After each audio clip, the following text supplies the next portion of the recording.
Well, we're live for the Chronicles of Anoren, Part 7.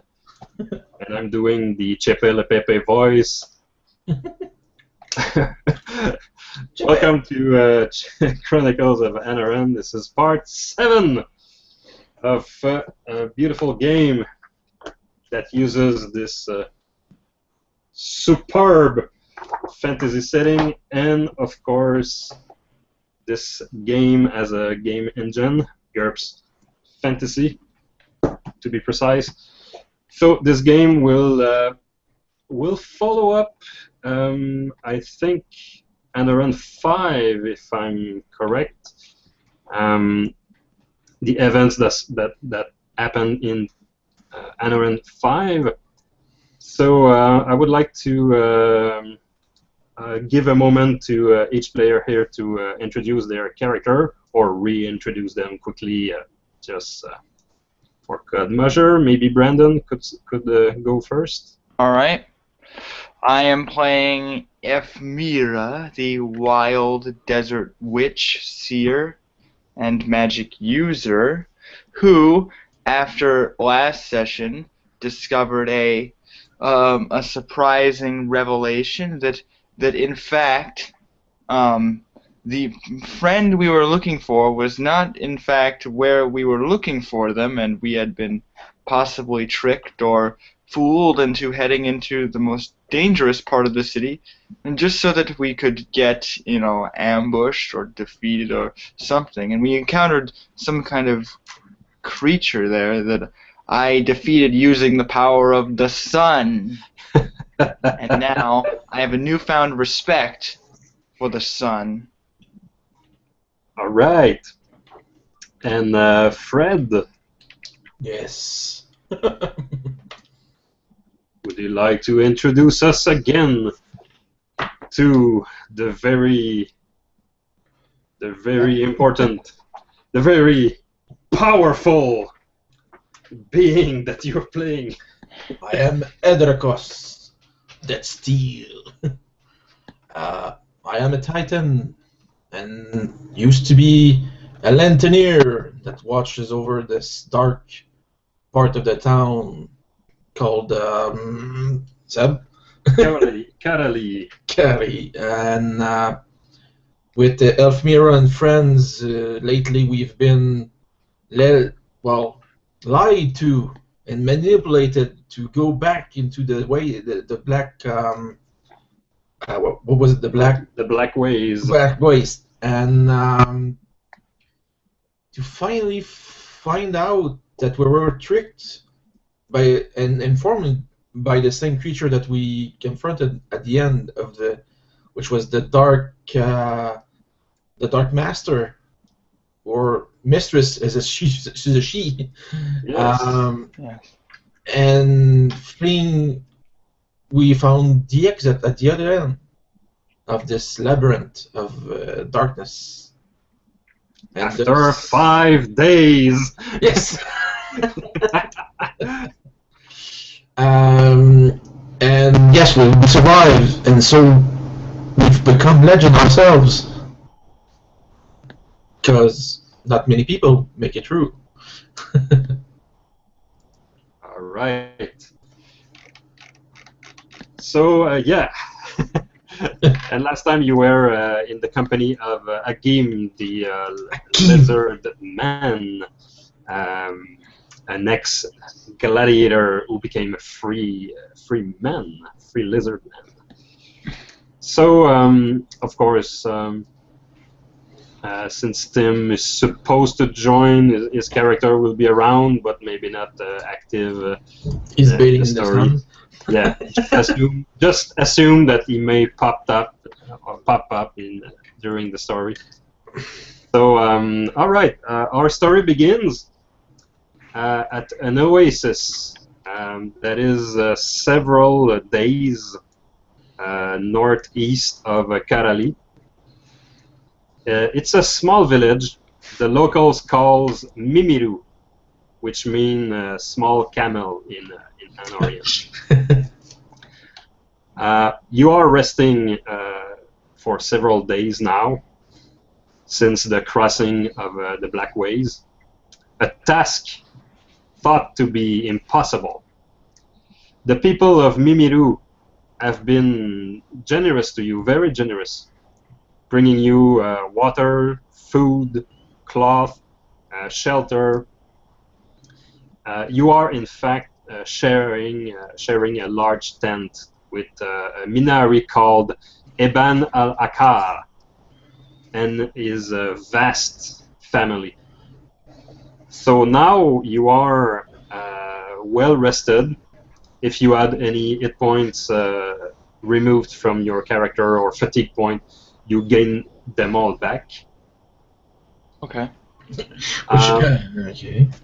Yeah. So now that you are well rested, you will be ready in maybe the next day. You'll be ready to maybe move ahead with your plan. But meanwhile, you will have to decide maybe what you are going to do next. There was a plan for revenge that has been talked about by Agim and Eidrekos. But you are left out to decide what you are going to do. So the story begins with both of you in this large tent with several members of Eban al-Akar family. He's a small Minari man with a big mustache, a big twirly mustache, and a friendly smile. And you started to know the family. You know several names in the family. 5 days we've been there? For about 5 days? A week? Maybe more than that. Okay. Maybe nearly 2 weeks. Okay. So you have you had the time to ponder and think about your plan, and you had some time to practice or think about it. Okay. Or to cool down, whatever you want to approach it. So the story begins in this small village, a village mainly composed of big permanent tent, and the city is made out of one big giant campsite. So this town can disappear as it wants because it's just tents. It could, but it has this permanency feel to it. Okay. So some tents here may well be there for several years now. Okay. So you're near this oasis, so you have plenty of water to drink.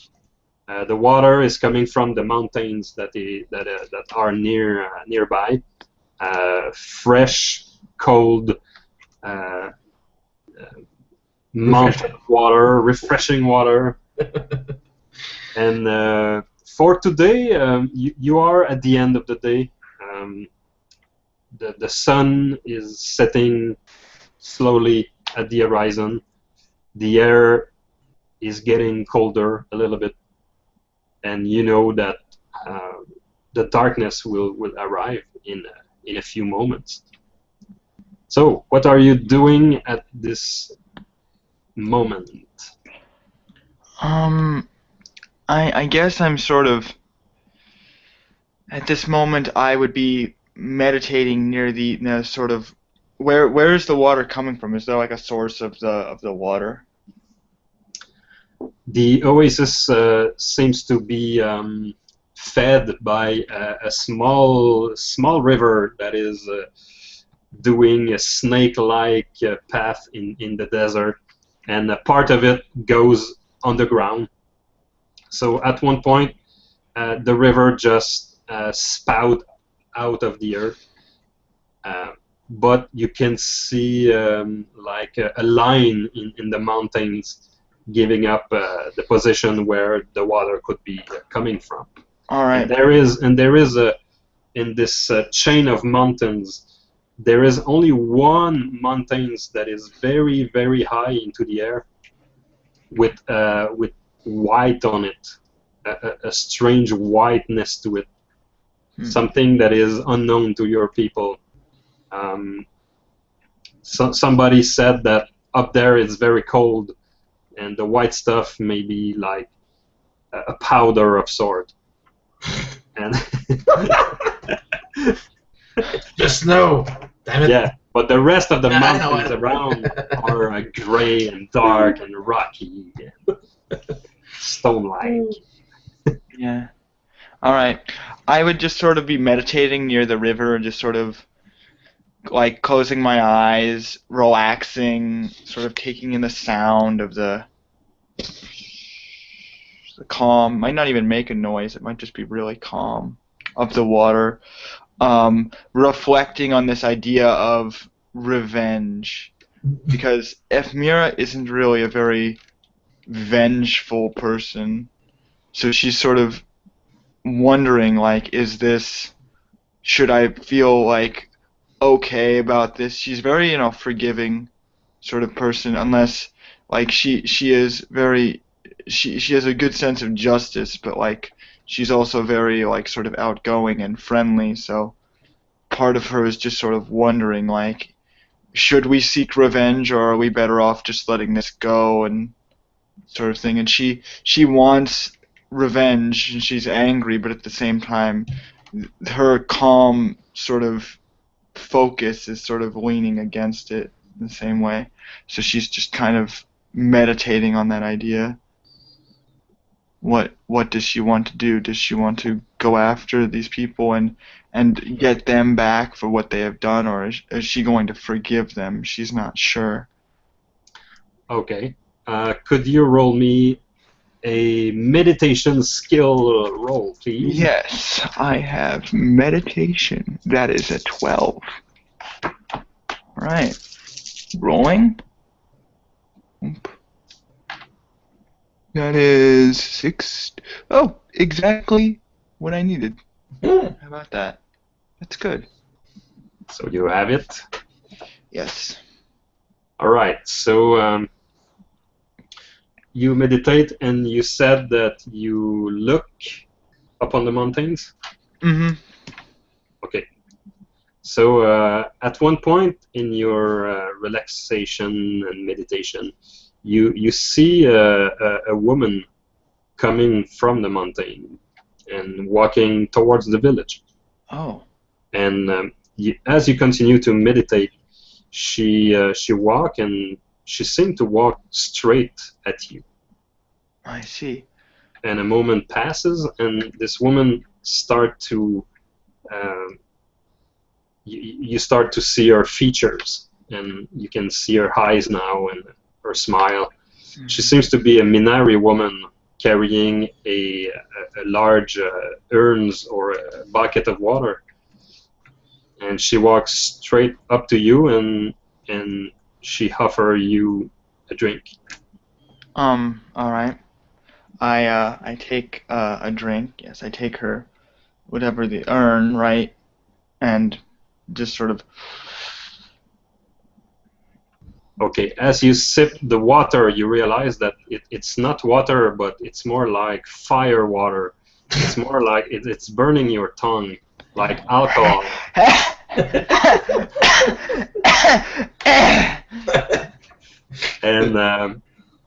And since you are a religious person, you would have to roll a self-control against your religious observance to continue drinking this stuff, or spit out right away. All right. Even if it's impolite. All right. Let me get my religious. Okay, that's also 12.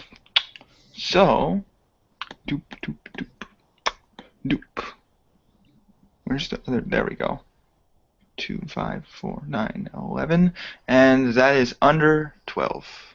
Okay, so you can keep it under control. So you can, of course, in your religion, you're supposed to not drink this stuff. So you can decide what you're going to do with this. Oh, this is. Are you swallowing the alcohol? Are you spitting it out? Are you? Well, I want to be nice. So in this case, since I have a choice, and I'm the kind of person who, you know, would be very. I enjoy their hospitality, so I'm not sure because I've never really had alcohol before. I'm not very you know, knowledgeable. What, you know, I'm not supposed to. I've abstained from this sort of thing, but you know, I've you know, they've been nothing but kind to me. If I reject their, you know, their hospitality, they might see it as a offense. So I'll continue to drink. Yes. Okay, so you drink. At one point, you have this burning sensation that goes down into your stomach, and it's like fire, really. And at one point, you try to face her to thank her for the drink. But as you raise your head to meet her, you see that she has changed. She has changed. I scream like an adult girl. And she's offering you again the drink. And you can see a big smile on her face. Just sort of like look for a second, just sort of. Oh, It's good, isn't it? no. Drink, child. Drink. It's good, but I think I've had enough. Thank you. It's fine. So, what are you doing, basically? I'm trying to, because I'm sitting like cross-legged. I'm trying to like get out of the I'm trying to like get up, basically. Like I'm trying to get on my feet. Okay. You rise to your feet and you realize that you have a strange sensation, like you have a lose of balance. Your equilibrium is not right, and you feel like you have problems speaking, and it's like you were drunk instantaneously, but you're not. You just had a drink, but you're on your feet and the world is spinning a little bit, and she's in front of you. The only thing that is upright and fixed and straight, and behind her you see rocks starts floating into the air. And there are swirls of magic. You could bet that it is pure magic behind her. I'm just sort of I'm freaked out. Like my eyes are just bugging out. I can barely stand, and I'm just. Your little trick in the cave was very impressive. I wanted to extend my will to your mind to give you a message.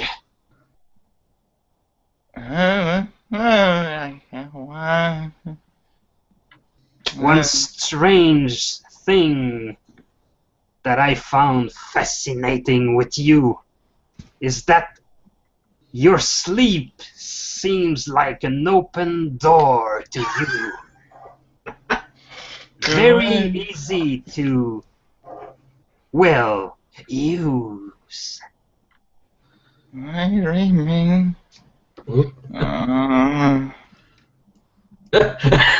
Sort of looking, and the whole world is just spinning. So I'm just. I wanted to say something to you. She's closer now.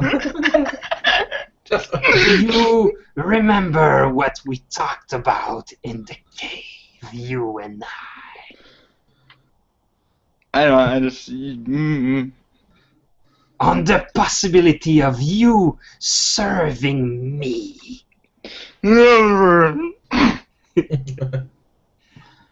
I just wanted to say The offer still stands. Okay, you refuse. Now you jump to consciousness and you're awake, and you are still in that spot where you were meditating. Basically, you fell asleep. Yeah, I'm just sort of. Oh my. Well. I sort of take the water and. You splash the water in your face. Yeah. I'm like.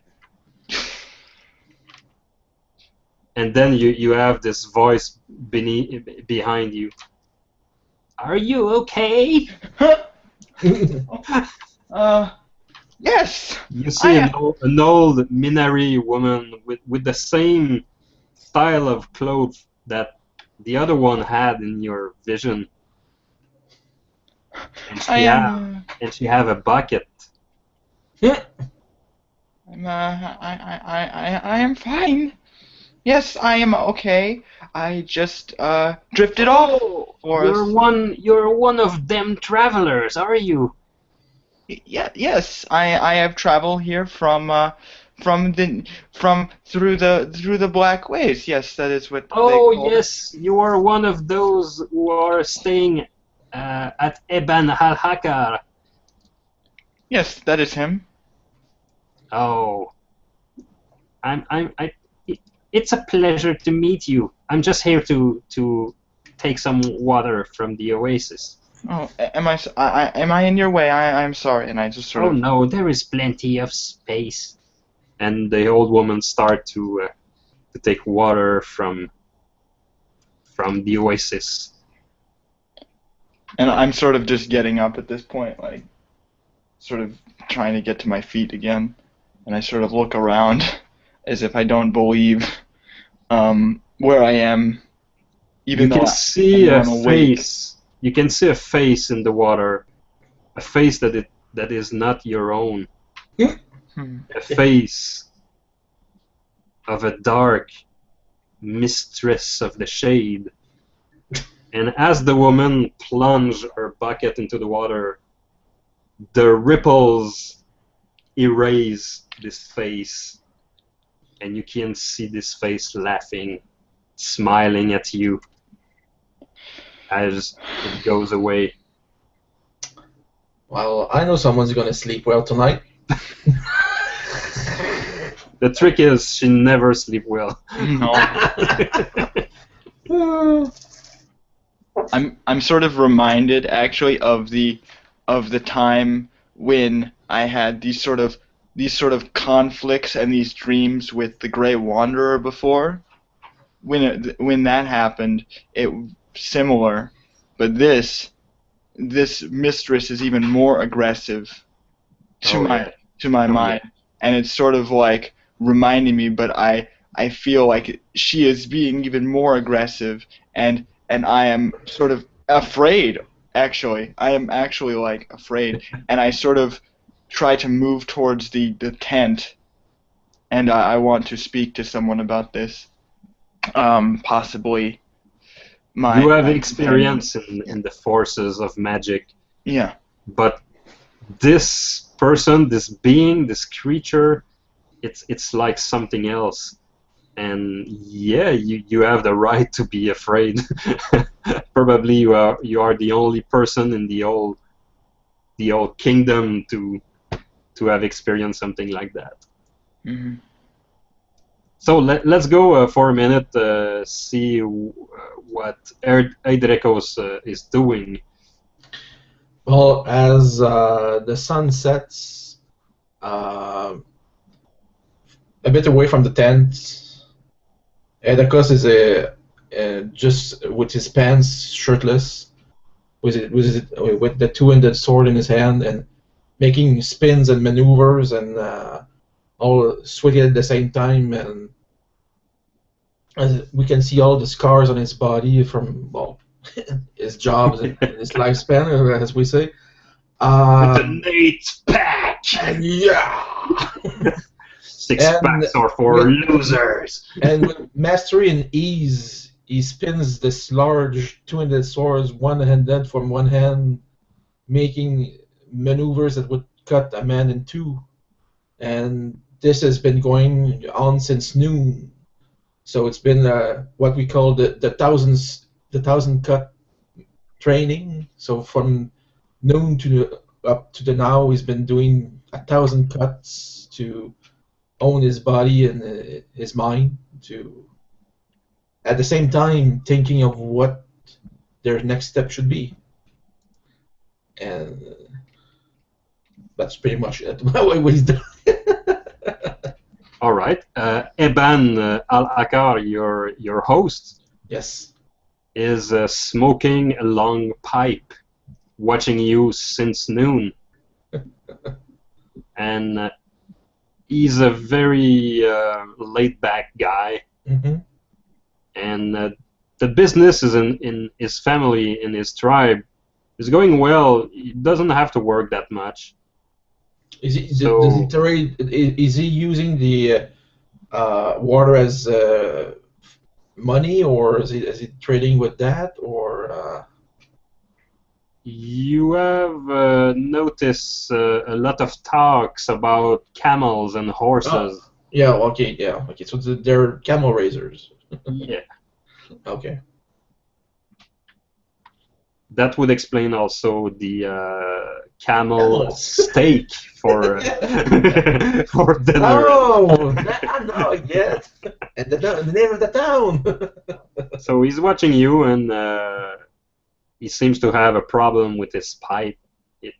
Some amount of smoking leaves must have been Jammed in it. jammed into the little pipes. So he's trying to clean it with a small piece of bone. Yeah. And he just looks at you and he smiles like he's proud, or he's very pleased to be in your company. Oh, that's a first. You know, son, you train really hard for somebody who is already very good. Maybe you should try to, I don't know, learn more useful knowledge, like how to care a camel, or how to ride a horse. I know how to ride a horse. Do you? Oh. I bet you that I can race you around the village on a horse and win. Well, I wouldn't want to hurt you, old man, but I'm not as... I'm not talking about fighting. I'm talking about racing. Right. Yeah, racing. Well, I'm not I know how to ride a horse to battle, but I'm not sure that I know how to ride it as a racing. So I've at this point I'm finished and swinging the last swing and come towards him with a towel as he's talking to me. Yes.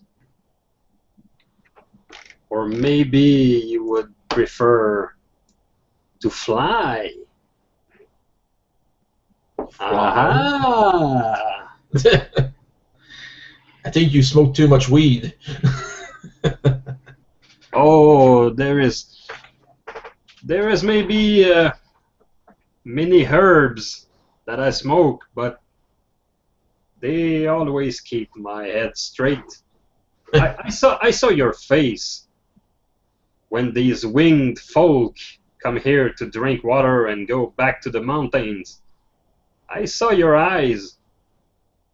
You have an innermost respect for them, or at least you like them. Well, it's more of a...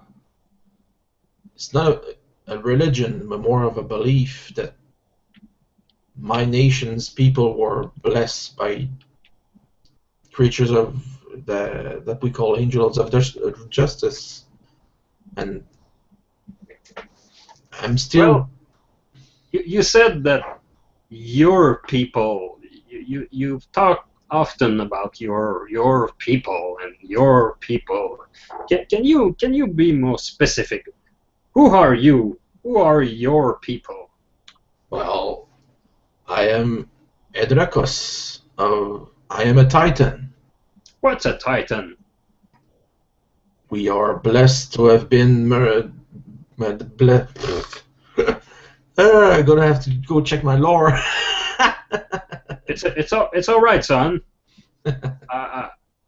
Even though if you have an accent, a foreign accent, you speak Anoren very correct, very well. And I have all the time in the world. And he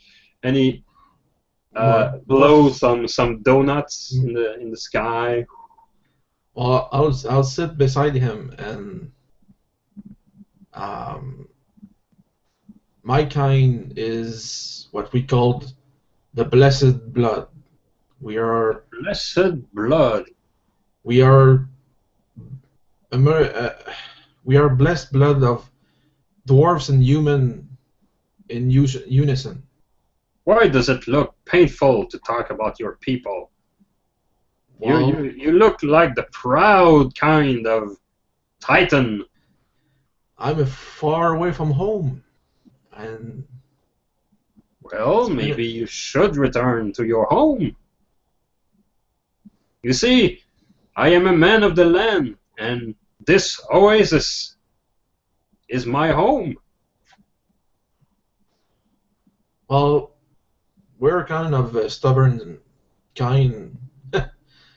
Long ago, about I think it's been 30 years now, I had a stonemason come to our nation, and I was in charge of protecting this man's life. And once a day in question, assassins from our enemies came, and I failed to stop a poison arrow to hit him. Mm-hmm. And on his dying breath, this mason wished to be laid underground in his homeland. So I broke some rules, but my oath as service to this man forced me to come here and bury this man in his hometown. And I've pretty much been here a long time. Was this mason a member of the first guild by any chance? I think he was, if I recall. Ah, yes. People are very full of respect for members of the first guild. They are trustworthy and they are the most skillful mason and craftsmen in the whole world. My nation praised But their... you said that it's been 30 years now. Yeah. Okay. I think that you have paid your due.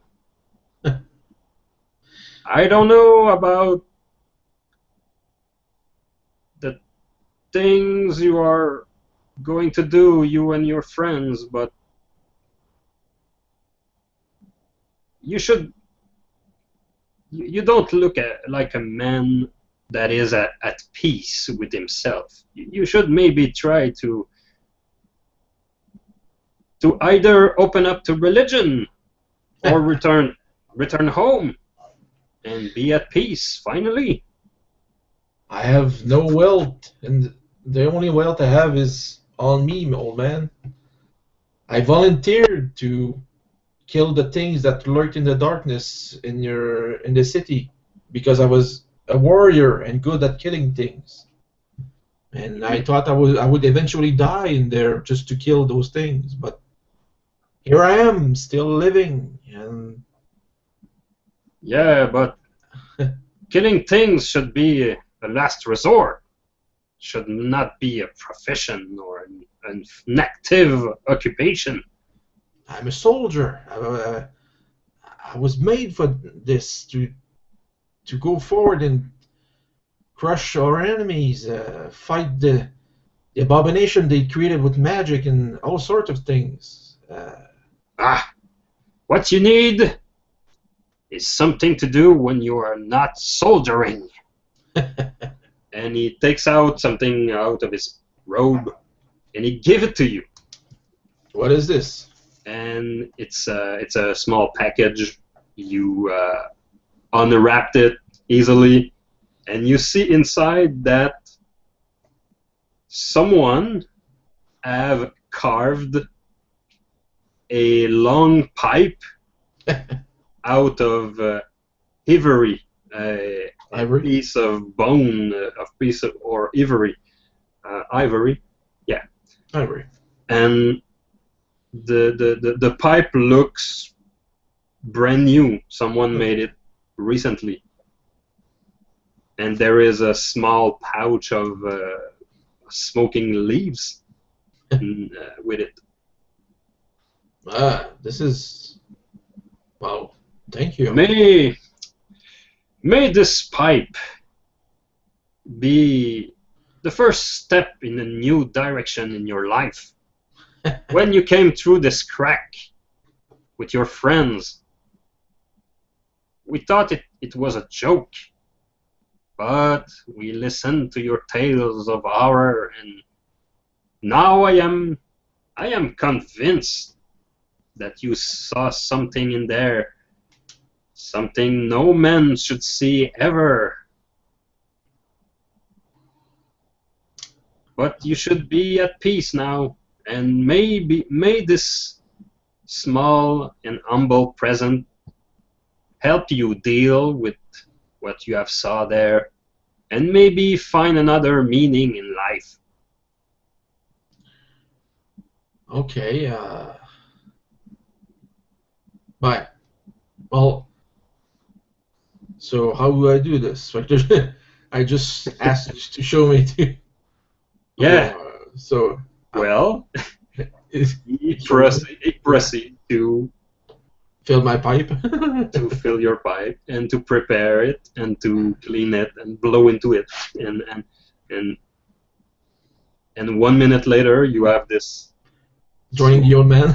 smoking and it's like he's not your father. He's not a father figure. You're a grown man. I'm probably older than him. But you have this little moment here where you guys, one big giant piece of killing machine with this old man, little old dude, smoking pipe. So this is like the first stars appears into the sky. It's like a scene from the Lord of the Ring. Yeah. He's Frodo. Yes. I also just enjoyed the piece to relax, taking the freshness of the night. For at least 10 minutes. Yeah. Neither of you say a word. And we just see two small snake of smoke going into the air. And at one point, he just give you a pat on the shoulder and nod into a direction to alert you that your friend, the desert witch, is coming your way. Okay. And he rises to his feet and go back inside the tent just to leave you with your friend. So just give him a nod and wait for Eff'Meera to stumble, trip, or I don't know. She has a strange way of walking. I think she looks... Well, she's not drunk, if that's what you mean. She's not drunk. It was an illusion. Yeah. I'm sort of like running, actually, like quickly, sort of moving. Yeah. Okay. Maybe I might be stumbling a bit because I'm. Yes. Take a breath. There is a danger in the air again. I saw it again. Another one of these horrible visions. They won't leave my mind, no matter what I do. I try to relax, and they come. I try to focus, and they come, and I cannot escape them. Have you tried to meditate on this, or I don't know, a spell to protect yourself? But There is okay. nothing I know that can protect me from this. You sure, or you're just too nervous to do it? The wind. The wind? The wind whispers, screams. The fire burns and tinders. My mind is not a fire. You know, if we were somewhere else, you'd have already lost your head because it would have been chopped off. You think? But since I've seen you do what you do, but I still think you're crazy in the head, though. Saying what you just said. You must understand. I must. How can you make me understand? You sound like a crazy woman. I'm trying to explain to you. Do you not under? You're. You sure you and the bookworm are sisters? We are not. No. No. You sure? I am not a fan of Books. When I say it, I'm not even sure what a book even is. It seems like I really read very much. No, I don't even have reading. So you can decipher scripts then.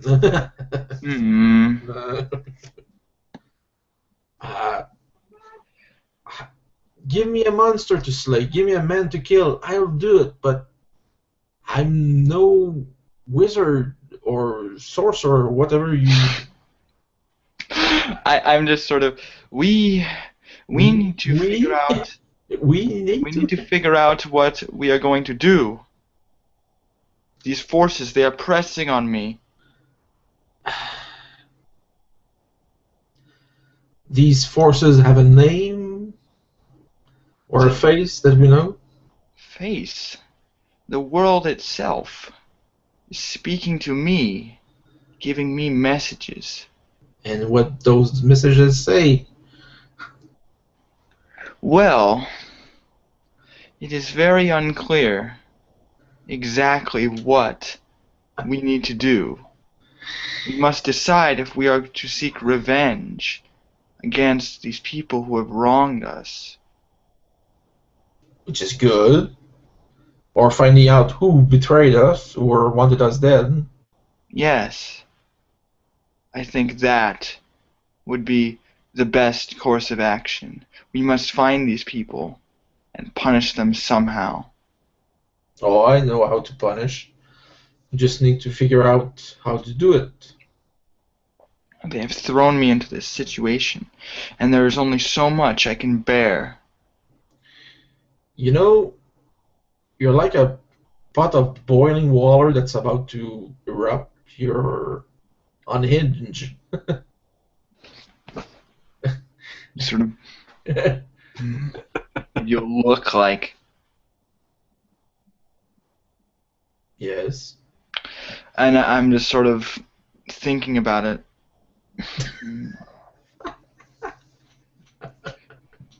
Better water to boil them with, yes. I wouldn't waste boiling water on those clowns. But they're the only clue. We need to find those two men at the watch and one dwarf that lied to us. So yes, I know these three. So they're the only clue. Well, they could know something. So they must know something. We will find them. Yeah. We will go to them. And we will get information. Okay. Can I hurt them or kill them? You see me. You literally see me think. Don't kill them. Yep. But you can hurt them all you want. Oh, okay. I'll let Akeem decide their fate then. I might, and I hold up my staff and swing it downwards. Yeah, well, I might give them a beating or two for what they have done. They deserve it. oh, they deserve something, indeed. So what do you want to do? Tomorrow we leave for the town, or Absolutely. okay? There's just one problem. This is a timeout for the GM. Yeah.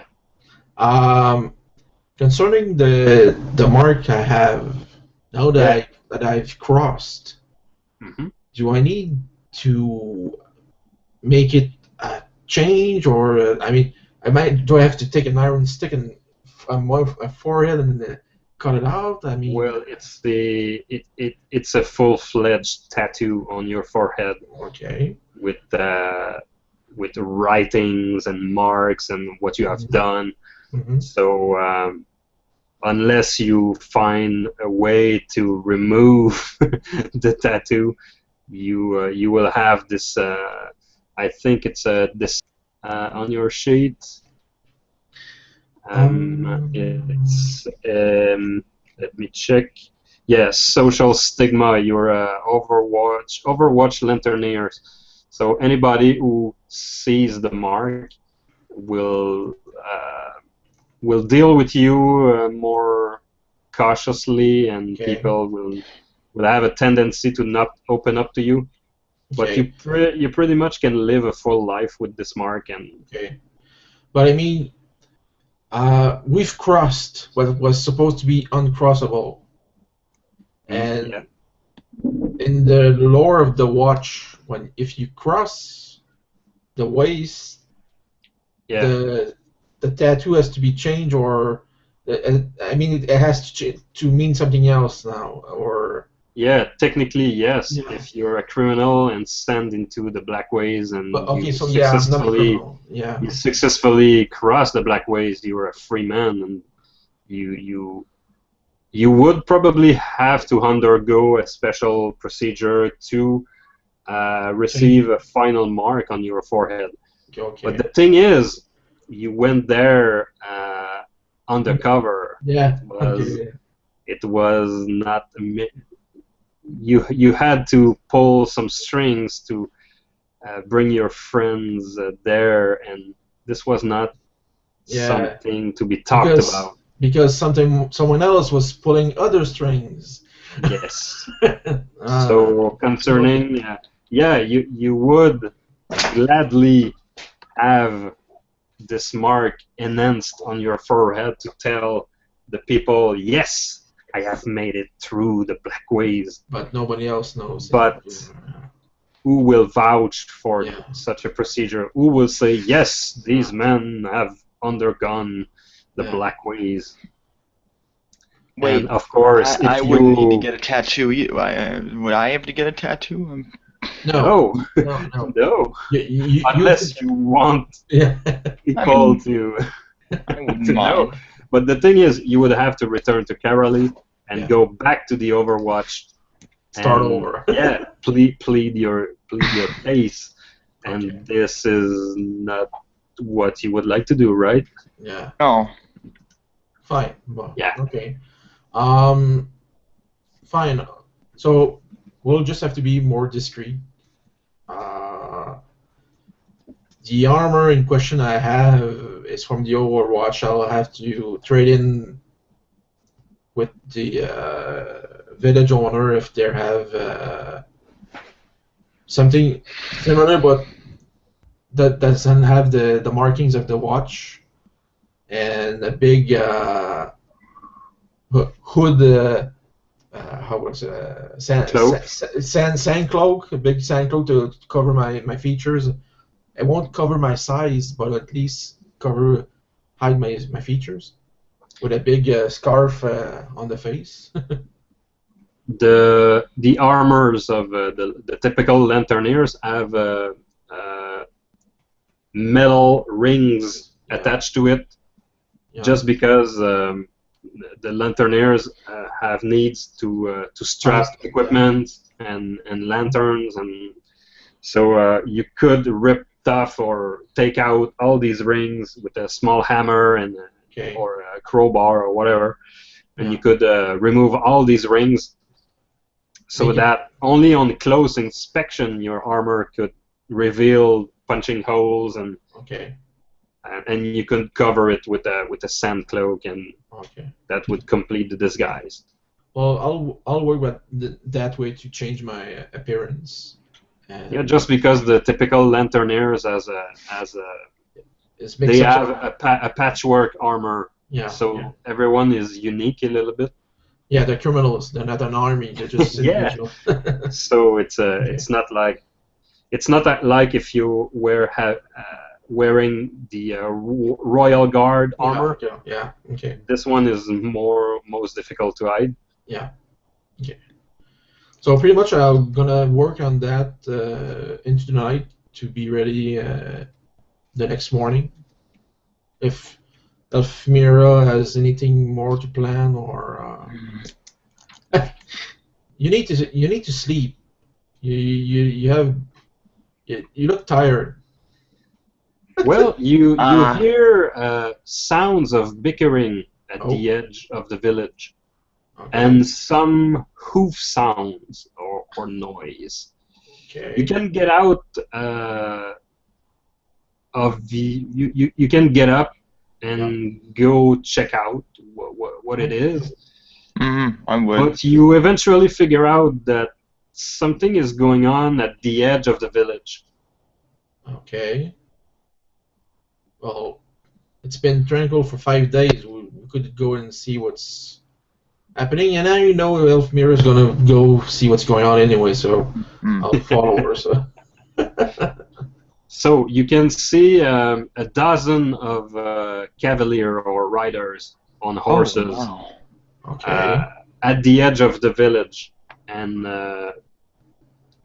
an equal amount of men from the village blocking their way or pointing them to go on their way and to get out. Okay.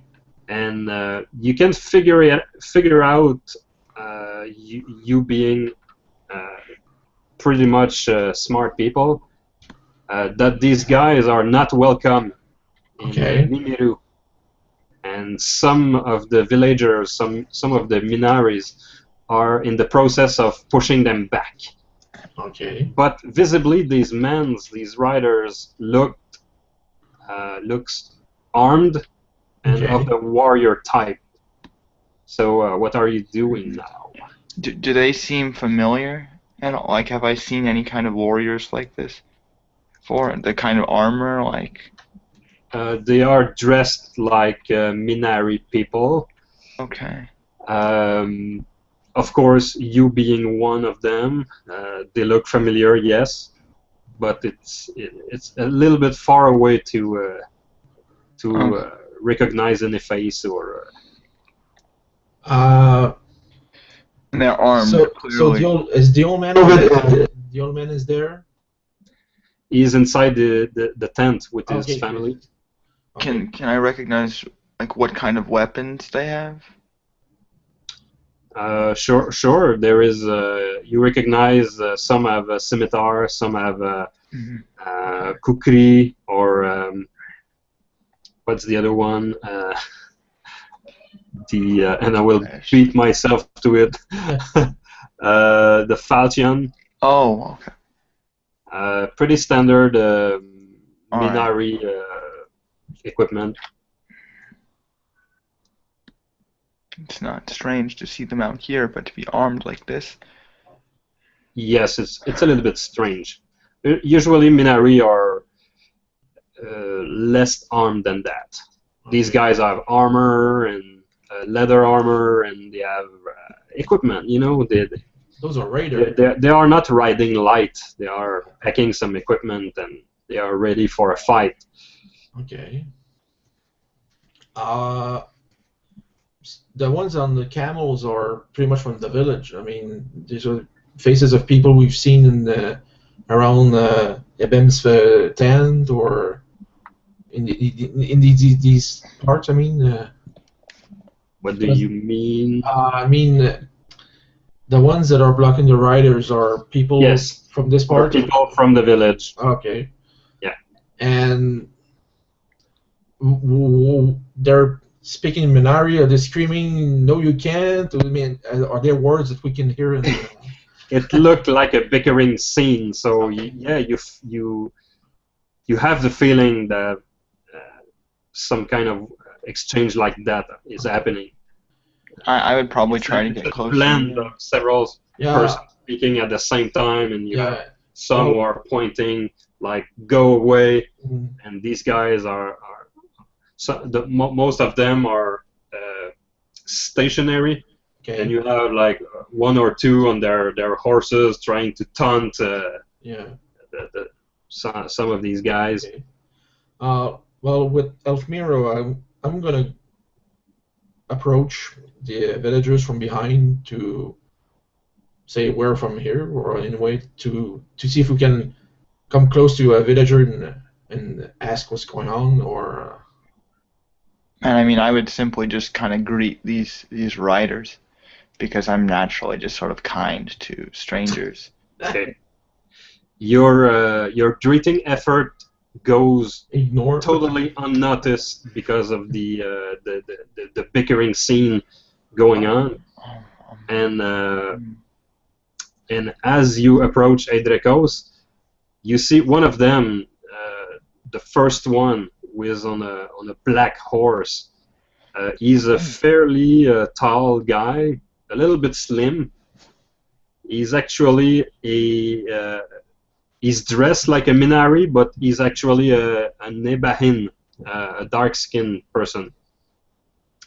And at a point, he throws a bag onto the ground in front of a villager, one of the warrior of the village, and he whistles sharply, like a sharp whistle, and suddenly the bag explodes, and you can see 4 black aspic, big snakes coming out of the bag like an explosion. Magic! And start to spread on the ground. What is it? And the villagers start to recoil in fear, and these beasts are slithering on the ground. There is one of the snakes, one of the aspic, that have a small white spot on the head. One is more gray than black. One have missing scales, like a sick snake. And the last one is a small snake, but very vigorous. And they are excited and aggressive, these snakes. And they start to spread and try to bite and hissing at the villager. So, what are you doing?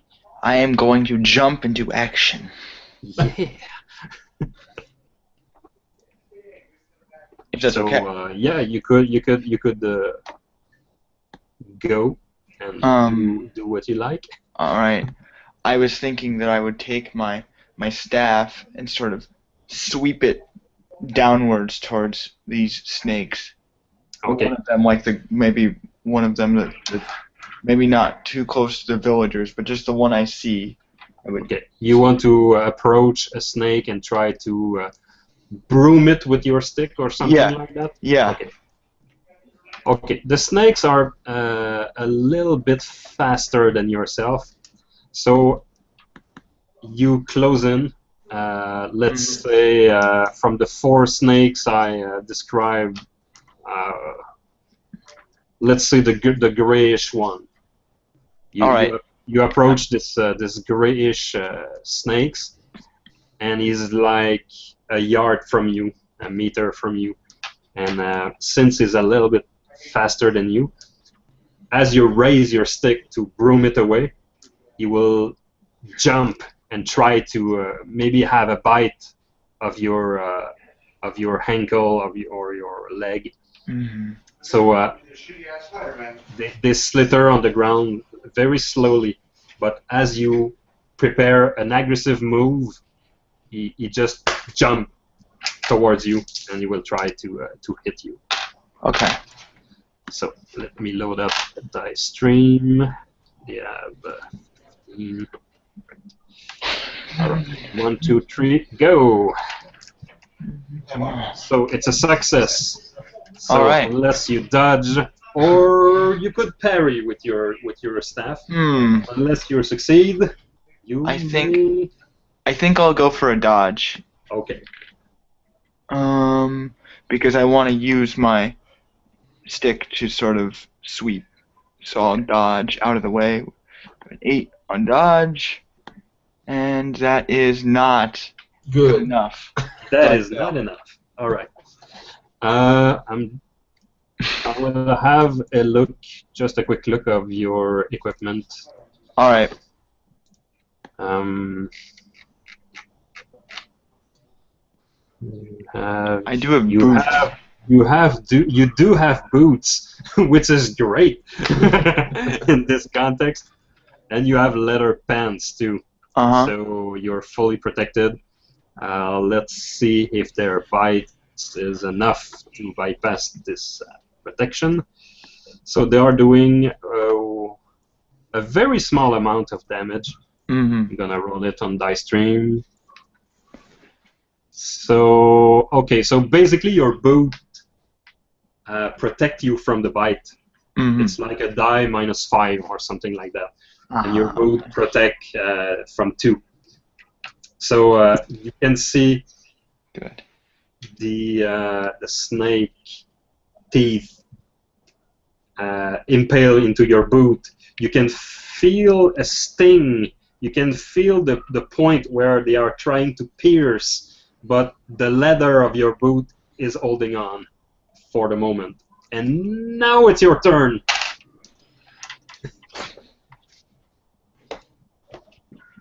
All right. So let me roll again, and let's see where my staff is at a 12, so that's not too bad.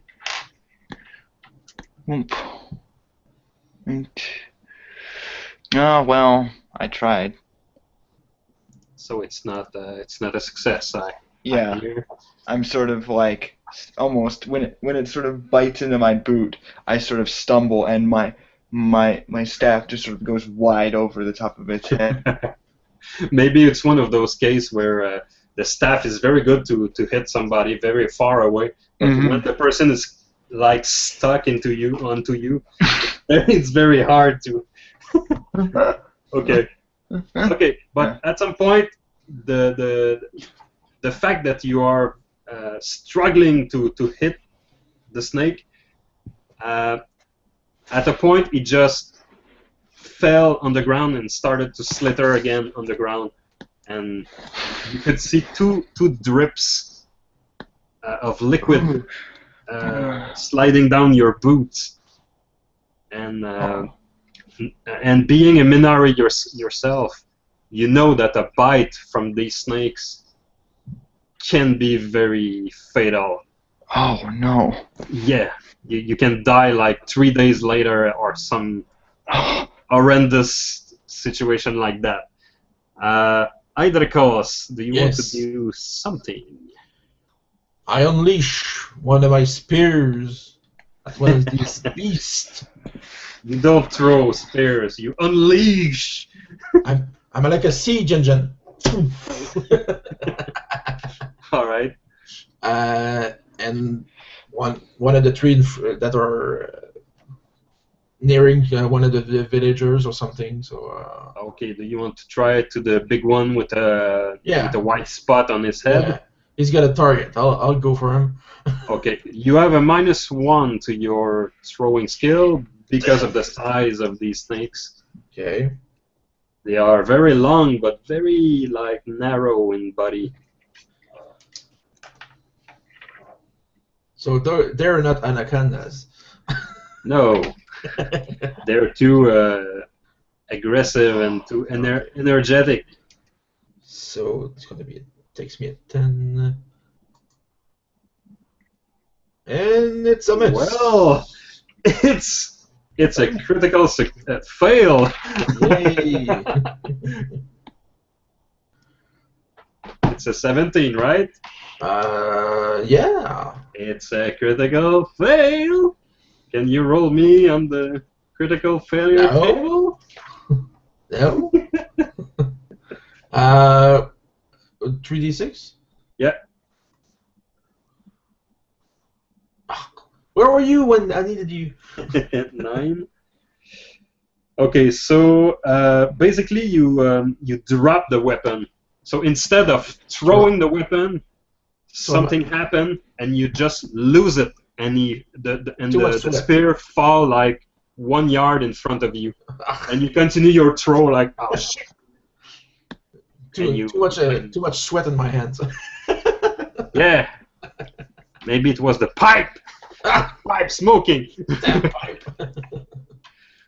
Okay, you can see the black aspect spreading again. The two other, the small one enters into a tent, and you can hear people scream. And yeah, you can see people getting out of the tent. Damn, the other one, the sickly looking, is trying to jump on a guard, and for the most part, he succeed, but the guard dodges the incoming attack. So going back to you guys, Eff'Meera could go first because of our dexterity. How close is the gray one, like compared to like my feet? Yeah, the gray one jumped on you, fell right next to you, and started to go away slowly. So he's like 1 yard away. Okay, I want to attempt to. I'm not sure where it is. I just want to try to draw my kukri, so it might be like around my waist or something. So I'm just gonna try to pull that out. Okay. So you would like maybe follow the snake while drawing your kukri? I'm gonna like, close in and try Take to your draw. time and maneuver not to be bitten again. Okay. Eidrekos? Yes. What? Well, this is not working, so I take my two-handed sword. Yep. And with the two-handed swing, I chop down. Do you want to do it in this one single move? Yeah, I'll go with it. I don't have quick draw, so I don't have any quick draw, so I'll just have to put that out. So. Yeah, and normally with a two-handed sword like yours, you would have to spend 2 rounds, getting out the sword and ready it for 1 round. But you're too strong. So in your case, it's just taking it out of your bag, and it's ready right away because you're too strong. So I'll just wait. No, there is still commotion in the tent. People are still getting out of the tent where the small snake went, and the other ones are still doing their stuff. And the risers are just watching, or? There is a rider, the one who dropped the snake bag. He took his time to take out a bow and arrow, and now he's aiming at one of the guard villager. But a horse comes right next to him with a man on it, with a beard, and the man just do this with his hand, like, not now, just wait. And the guy just take down his bow, like, with an angry face, like. And another horse come next to him, and on this one there is a stone woman with a grayish blue stone-like skin.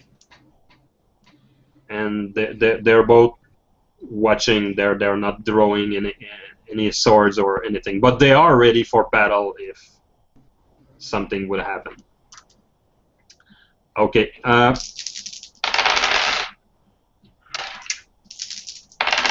So basically, the snakes are trying to again bite some villagers without success. So we're coming back full circle to Eff'Meera. With my knife out, I'm sort of moving closer carefully. I'm just gonna. I mean, I don't have a huge, two-handed sword, but I'm gonna give it my best shot. Just sort of, bear down on this snake, this gray snake. -1? Yeah, -1 Okay. because of the size. All right, -1. So that is do, and then my skill is I think 12. So that's Looks good. yes, looks good to me. And you hit the snake right in the middle. So you can Alright. roll for damage. Let me get my damage.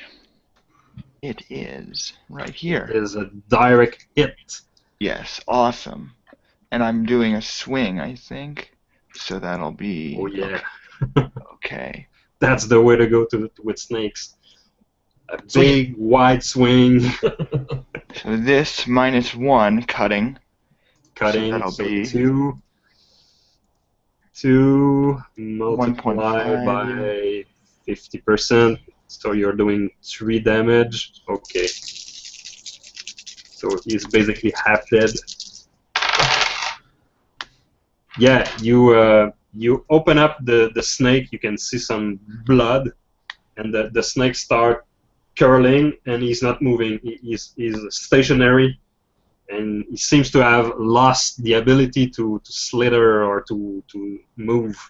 So he's still alive, but he's contortioning on place like an elastic on fire.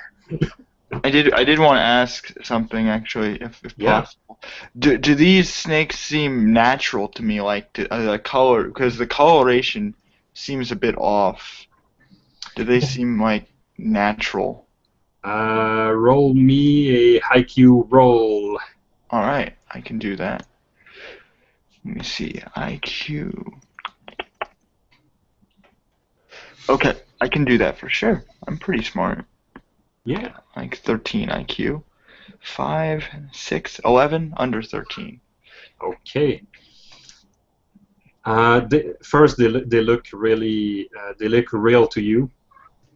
Okay. So the next question is, why pick up snakes so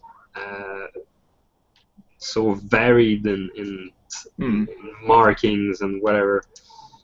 So it becomes like apparent to you that maybe these snakes were not picked because of their appearance, but because of their potency. So the snake handler must have raised these snakes or picked these snakes because of their characteristic. Maybe they were more aggressive. Maybe they were more poisonous. Very nasty. Right. But they look like from the same species of snake. Okay. That's strange, this man raising these snakes, using them to hurt people. How terrible. Okay, there is one of the villager coming out of the tent, and he pretty much have the little snake impaled into his sword. Oh yeah. And he's holding it like this, and he slam it onto the ground, trying to kill it. And another of the villager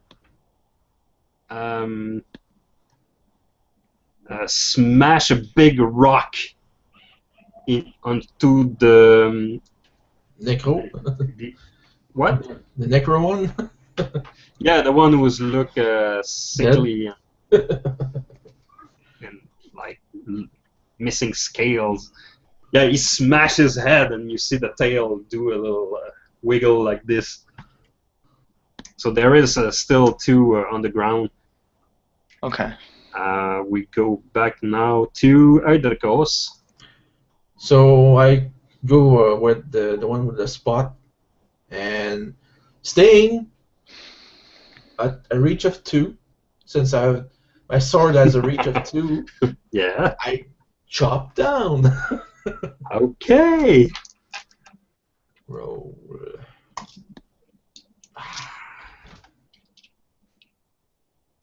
Well, is it a critical fail? So bye bye. I'm not playing anymore. Alright, roll on the critical this table. Twice in one fight! Yeah. It's amazing! Yeah. Damn you, GURPS. Oops, there's Eff'Meera's head. Oh my god. Well, we all gotta fail sometime. You're just getting it all out of the way now. Yeah, it's because someone's missing. Okay, like a 6. Yeah. Okay. Well, you manage to... and I'm trying to see if this makes sense. Okay, with a 2-handed weapon, it would be like unlikely. So I'm gonna choose the next result because the result is it's a goofy a little bit. Yeah, I hate when that happens.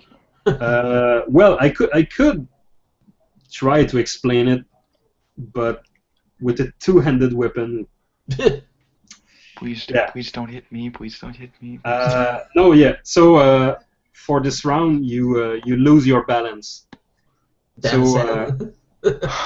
So not only you're not capable of hitting the creature, you lose your balance, and you cannot pretty much do anything else until your next turn.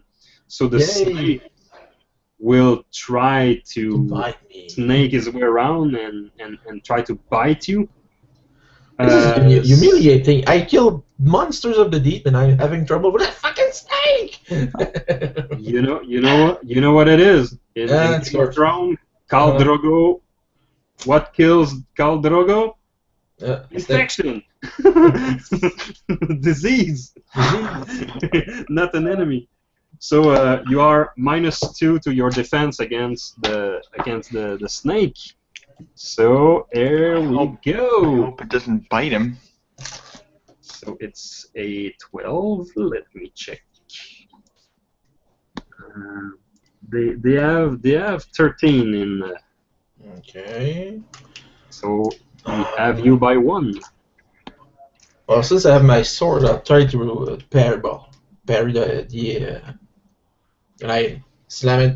I mean, use the sword to block its attack, or Yeah, you can do that. Yes, you have the strength to do it. We're not playing heroes. We're playing GURPS. Okay, statistically, better rolls are coming, I'm sure. Yes. Hero, you want to roll more, right? Bad rolls. Roll bad. The thing is, you have boots too, right? Yeah. Yeah, you have boots.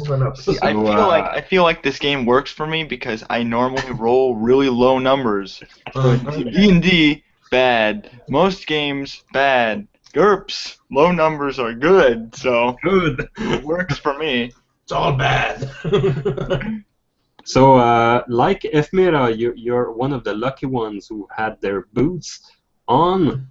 So the boots protect yourself from a combination of a spit and a bite at the same time, with a hiss, you know. Yeah. Okay. And you hear a small ping to your boot, Yeah, because my There boots is are kind of there is some drops of venom on your boots. because he's died, bastard. Yeah. So okay. Okay. The old man Eben al-Akar appears from nowhere with looks like a broomstick, and he's just beside you, Eidrekos, and you whack the snake with one blow, and This the is humiliating. snake dodges. The snake just curl and escape the blow, and you Okay. can hear Eban like saying like "damn it," and he tried to whack some more. It's like a snake. Yes, it's whack a snake. And at the opposite side, there is Eff'Meera, who is still trying Finish off for. to finish her snake, but the snake is really like he's not holding out for long. Hold still. Well, what are you doing, Brandon? I'm actually trying to like almost, if I can, like hold it down and then just, you know, All right. get the knife, get the kukri like into it. Yeah. Do an attack on it with a +4 to your skill. Okay, so in total, that is 9, 10, and then +4 to my +4. skill. And I've included into that the -1 to but it's a clean +4 Okay. on your skill. So that would be, go my skills. My kukri skill is 16, so I got 10 beating 16. Okay. Okay, you can do damage once more. Alright, I will do that. I'm pretty sure it will be Swing, so same amount of damage like before. okay. So now this creature must roll or die. Okay, you kill the snake. It stopped moving. Yes! Alright. Yeah. Okay, Eidrekos now. I get back to my feet, thanking the old man, Yes. and look at the No! Whack my boy! and look at the damn snake. Get over here! Smack down. You stupid. Just touch. I got it. Finally, but Yeah. I'm gonna roll it. Give me a roll, motherfucker. Yeah, I'm gonna roll it. Front of ya. Because it's gonna be one hit. No, it's good. It's good. It's good. It's good? Give it. I hit. Give it. Okay. Then soak this, motherfucker. It's probably going to be enough to kill 3 snake. 9, 11. Cutting. 11 cutting. Okay. Sushi bar. Yeah, you slice it in 2, and yeah, with one swift motion, and you manage to cut also a small piece of Eban's broomstick. Yeah, I got in the way. Yeah, he was holding it Yeah. into place like this. Come on, boy! And yeah, bam! You smash it into with his broomstick. So That's another villager in the background managed to also put his boots onto the head of one of the snake. the And he's small now one. piercing the head of the snake with his weapon. So with all the snakes dead, now one of the rider, the one with the beard, Yeah. He's shouting something in Minari to his friend, Okay. to What- his what's he saying? companions. He says something like, "Prepare," and all the riders at the same time draw their falchion and kukri and their blade weapon, Okay. like if they were to start a fight. But they are not charging. They are just preparing, like they're drawing their sword, and the villager are seeing red. They All right. So what are you doing? I sort of. Let me see if I could do this. Because really, what I want to do is try to clean the blade. Okay. I'm not sure how I would do that. Because I was going to clean it. But then these people are now seeming aggressive. So I'm just sort of before that, I was thinking about doing that. But then I see them and I sort of raise my blade in sort of a threatening manner, like an aggressive. And Okay. I'll say to them, who are you? What? Okay. Let me have a check. So you are an attractive woman. You Yes. have a reputation among the Minari people. I am attractive and I am very well known. Yeah, the witch. Yes. Okay, and it's all the time. Oh man, you're very known. Probably somebody is already whispering your name. Or spitting your name. Yeah, either one. And I will add a -1 to that because of your overconfidence disadvantage. Yeah. Because in that moment, it's not the right time to be overconfident, but you are. I am. So for I'm like looking at these guys like, yeah, bring it on. Who are you? Like, what? yeah, bring it. So for a net total of +3, I'm gonna have a secret roll. Okay. You know, GURPS GM do that all the time. Secretly rolling and plotting. Behind their screens.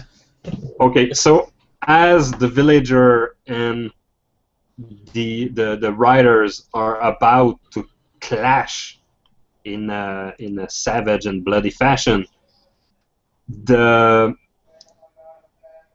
stone woman looks at give a look to the bearded man, and she just do a small nod of the head, and suddenly the bearded man shout in Minari tongue, genre, hold it, or stop,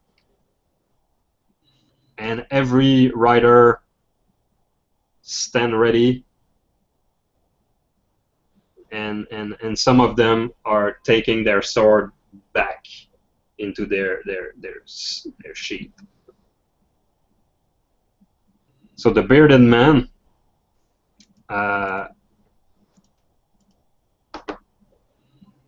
want to have a word with you. He notify you to come forward and to have a word. I have no problem with that. I would sort of,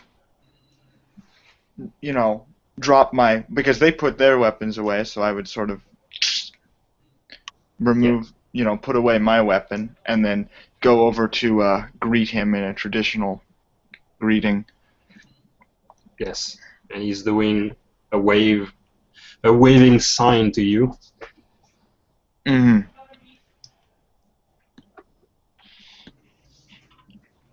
And of course, his lady friend look like this. All right. So both of them are the closest to you. And after some exchange, you see that he recognizes your status as a seer. But he doesn't seem familiar to me, correct? No. Okay. but he must come from a specific tribe. All right. So he presents himself. We do not wish any more trouble. We have ride for a long time, and all we wanted was this village to give us access to the oasis. We are thirsty, and as you know, in the old gods in stone, it is bad luck to refuse to share water in the desert. I sort of nod.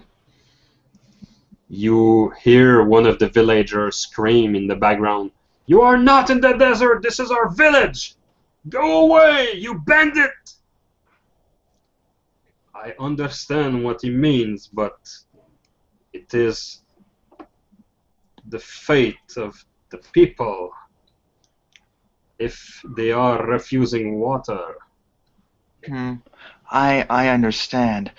The water, the flow of the earth, it speaks to me. Yes, yes. If they will not share you water here, I can help you find water elsewhere. I would not like it if you were to die of dehydration. Could you do it tonight? Absolutely. I will do everything I can.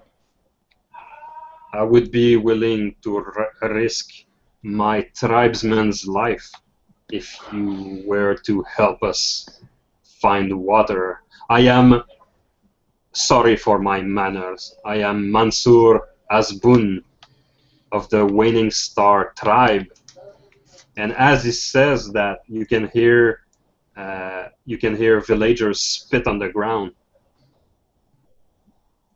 I seem sort of confused, but I nod to him and I say I will be glad to help. The earth provides for all people. It will have enough for you and your men to drink. All right, you don't have to say any more. He just gave a look to his men, and they are starting to ride away. Some of them would like to kick their horse to go faster, but they can't. They are just tired and they are fatigued. So he in a very friendly fashion, he offers you his hand to climb onto his horse. All right, I'll accept his hand. All right. He seems to have a good grip for a man of his size, and he just swing you behind him, and you two start riding away. All right. The stone woman is the last one to follow you. She just look at the villager, and some of the villager throw words of anger at her, but she look indifferent, or she doesn't look bothered by their anger. So she just gave them a look, and she rides away with the rest. All right. So Eidrekos, you see, of course, your this friend going away and Okay. slowly So- disappearing into There the she goes. the beginning of the night. Yes. I look at the old man. What's going on? Well, my boy, these men are from a tribe of bandits, and we took a stand recently for various political reasons. And we will not give them water anymore. They can go elsewhere instead of attacking our trade routes and merchant. Our village have decided to not give water to the waning star tribe. I'm afraid.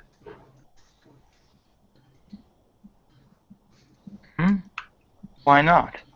No, you're not there. Oh. Indeed. Indeed. You went with the enemy. Oh, I went with him. Sorry, sort of. You've been stabbed in the back.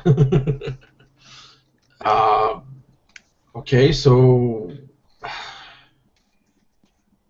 is this a famous Imminous tribe in these parts? I mean,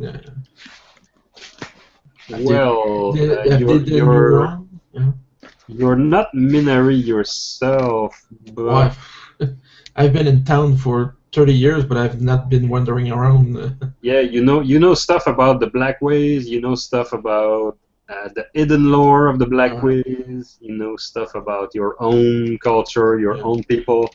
But the Minari desert is people unknown. are different. Yeah, you only speak Anoren. You're not familiar with the culture. Yeah. So the Waning Star tribe. Well, what is that? Whoa. To you, it sounds like a pretentious name and a gang of bandits. Okay. Will she be in danger with them? Probably. Do you have any sense of duty, or? Not like towards her, but No, you don't. Akim will probably be pissed if Yeah. Here's wherever he went. I'll grab my stuff and start to walk in the direction the horses went. So like armor, weapon, and you start to walk. My backpack with some water and food. Okay. And, so meanwhile, on several distances away, the whole tribesmen are riding south, and you and this Minari guy, Mansour Asbun, start to chat. Right, and I'm looking at him and watching him. Yes. I am very, very pleased that to have found a sister of the desert here in this small place. We were ready to, we were ready for blood. No blood needs to be spilled. No. But you came, and my friend Magda recognized you. Ah. I see. So he present her to you. All right. And riding, she come close by just to talk. And she have a big nod towards you, and she seemed to have the most respect for you. I am pleased to meet you. I am Magda. I am a watcher, and Mansour's right-hand woman. I see. Yes. Good to meet you. We are sorry for your village. We didn't want to cause any trouble, but it's been a few days. There has been an oasis that we found 2 days ago, but the water was bad, and we didn't took a chance on the water. I see. Just for the fear of being or becoming Kram. And Kram is the word for the undead. Oh, no, you would not want that. No, of course not. And know, you see this when- horrible hollow, this to my eyes when I say that. Yeah. Oh, So we are very thirsty, I understand. Yes. and I believe you can help us. The water speaks to me, and I can purify it as well. If you find a source of water, I can help you to drink it. If not, I can find a source of water, and we can go there. I will provide you what you need, and I will not ask for anything in return. Mansoor tried to have a look at you in his back, and you see like a charming smile, like he really like you. And Okay. And he says, "Well, my lady, we will do as you say. We are at your mercy." Ah, well, I will do what I can. And my men will listen to you. And you watch the Hebahim guy with steel in his eyes, and the snake handler suddenly feel a little bit smaller on his saddle. You can see on his horse 2 other large bags Oh, that must be containing other black aspic. I see. Nothing puts terror into the enemies like dropping some black aspic and then charging for battle. It's very Yeah. effective. It seemed like it would have been effective if we weren't prepared. Yeah. Because I know those snakes are deadly, so I would have been afraid. Oh yeah, one single snake can kill a lot of men just with a few bites, and it's very dangerous.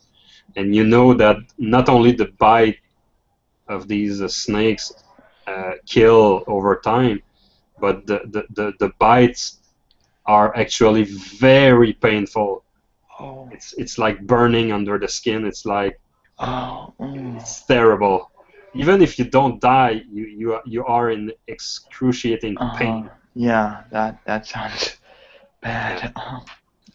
And if this guy over there have chosen the most venomous snakes, like yeah, And they seemed very venomous, so Yeah. I would be sort of wary of that man. yeah. At least he did it in the village, in the open. He didn't do it sneakily, like at night, and the people would have died for sure. Right. So, my lady, where do we have to go? Allow me a moment. Do you want us to stop so you could speak to the desert? Oh, that would be easier, yes. All right, men, stop! And of course, everyone stopped their mount, and some of these men dismount and just to walk a little bit, All right. and everyone take a big break. All right. So I am going to attempt. First, I need to roll for the magic, right? Yeah, you have to Yeah, roll the for magic. the reliability part. Okay. Well, let me just describe this first, at least. So basically, Yes. what I'm doing is I'm sort of standing in the middle of the desert, and I'm sort of standing like a scarecrow almost. And I move like this, like a wave. Oh. And then I'm sort of moving my hands together, so it'll be like a it'll point in the so my hands are guiding Like towards a water dowser? yeah, but it's my arm. You're the stick. Yeah, I am the stick. So I'll roll for the reliability first. Some of the men, as you do this, some of the men take a step back. They All see right. something and they don't trust you anymore. Right. Their leader, Stan, and his belief is stronger in you than ever from what he's seeing. And the stone woman, her eyes widen in disbelief. Everybody is seeing something that you don't. All right. Well, I got the activation. All right. It's 11. I got 8, so I'm good there. That's now good. I actually have to cast the. I'm trying to cast the Seeking Water. So this will be the divining rod. I am basically, like he said, I'm just sort of becoming a divining rod. Okay. So you have to roll against your spell, Seek Yes. Water spell. Yeah, this is a 14. And I get. Well, that should be a 12. So that's under 14. That's All right. perfect. All right. How about that? So it costs you 2 fatigue points, All but right. I think you have 2 in your pool. Magic I'll pool. note that. Oh, you have 3, so you're minus 2. Okay, noted. So what's that school about this? It's you still have your personal reserve of energy, and this is taken out of your energy reserve, magical energy reserve. So yeah, I you're like an experienced wizard. That was a good Okay. idea. I liked the reserve.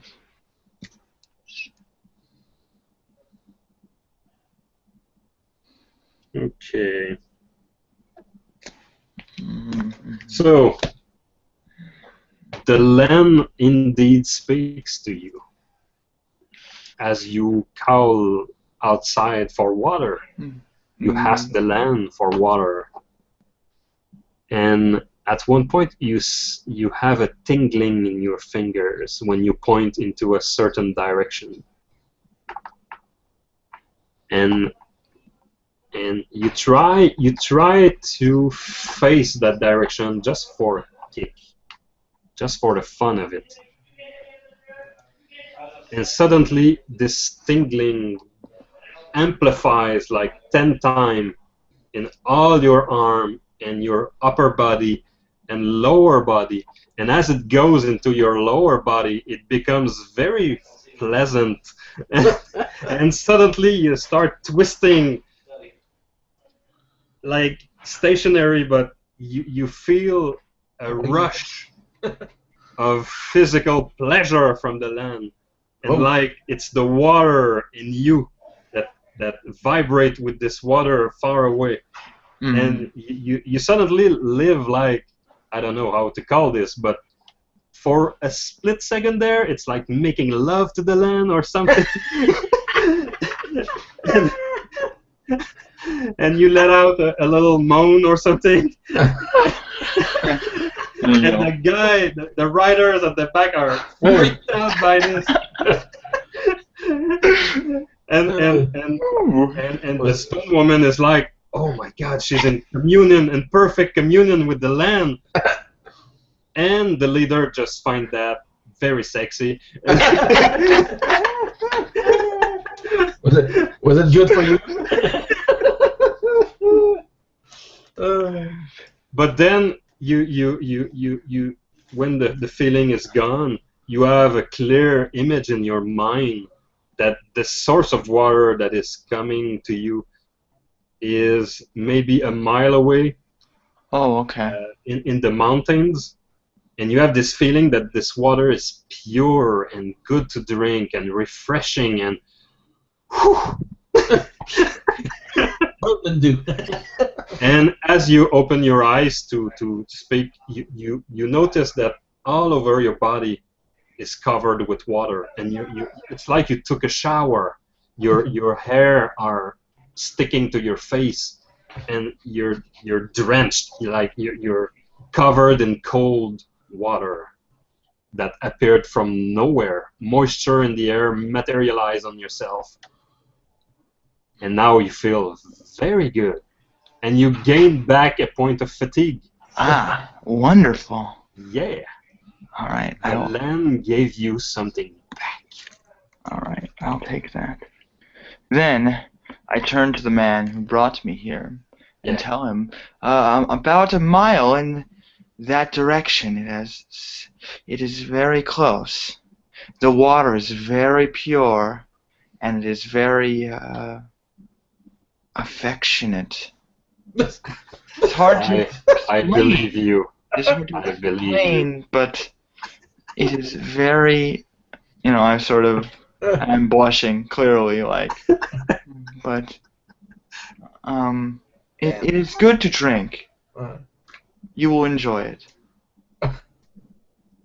Would you like to join us to drink this water? I think about it. Well, I must do some, but it can wait. We can go. Yeah, yes, I do not mind. Why not? Do you want to join us? Yes, yes. Yes, and I'm still sort of very embarrassed. Blushing? Yes. Yeah, the stone woman is like blown away by all this, like, wow, this is unbelievable, this is magic. The riders up there are freaked out, like, my god, what happened? I don't know, but man, did you see this mist appear over her and the water and oh my god. But this guy is like very cool with this, and he's like, yeah, come to ride with me. All right. Do you want to do one more? So you take out with the Minari as a rider. Uh-huh. You learn by speaking with them that they are from the waning star tribe, and you can roll me an IQ maybe. All right. Maybe it doesn't. It does ring a bell with you. All right, I'll try that. Let's just do that real quick. So I'm gonna need 3 more here. Roll that. Ah, that's pretty good. And then Indeed. let's see. I'm knocking it out today. Let's see. That is. It doesn't cover with my area knowledge, right? It's just my IQ. Yeah, just your IQ would be good. All right. Because it's your culture. So my IQ is 13, so that's pretty good. That's pretty good. 713. That's like 600. Mm-hmm. Yes. That's pretty good. Okay, you definitely have heard about the Winning Star tribe. In fact, you know their background, you know their story. Okay. I'll try to make it brief. That's good. In the ancient time, there was an astrologer that was living in the desert, and one day he observed, or rather one night, he observed a waning star into the sky. So he jumped onto his mount and he went to the king to warn him that the sightless, that is a god in your religion, the sightless had sent a message to humanity. But the king refused to listen to him. So several days later, the king's astrologer confirmed what the man had told him. So the king sent the desert man a bag full of gold, wanting to hire him as an astrologer. But the bag returned to the king with a message in it. And since then, the Waning Star tribe have been messengers of the desert and not so fond of a royal person or a king or any rulers. So this is as the legend goes. Ah, so you are of that tribe, I see. I have Yeah. heard your story. I have heard about you. And it You is... did. You did. You are very wise and knowledgeable. You would make a fine addition to our tribe if you were to choose to join us. Of course. I have my own little sort of... I'm not really looking directly at him at this point. So I'm just sort of awkwardly like looking in the distance. Well, I have my companions and my I'm sort of telling him I have a tribe of my own. I don't think I could just abandon them. And what is your purpose in life? Ah, Have you found that purpose? that is a good question. So many things have happened. It is hard to really stop and think, and whenever I try to stop and think, these things, these dark thoughts, gnaw at my mind from elsewhere. Well, maybe you were waiting for someone to share that quest with you. I sort of think about it, and Mhm. I honestly, like, I do look at him for a moment and say, like, very quiet, it wouldn't be too bad. No. If I found the right person, of course. I enjoy company as much as anybody else. That's what I meant, of course. Much of the secret of the desert can be found sometime when we are together. I have And always... you look very young, and I feel you don't have found a husband yet. No.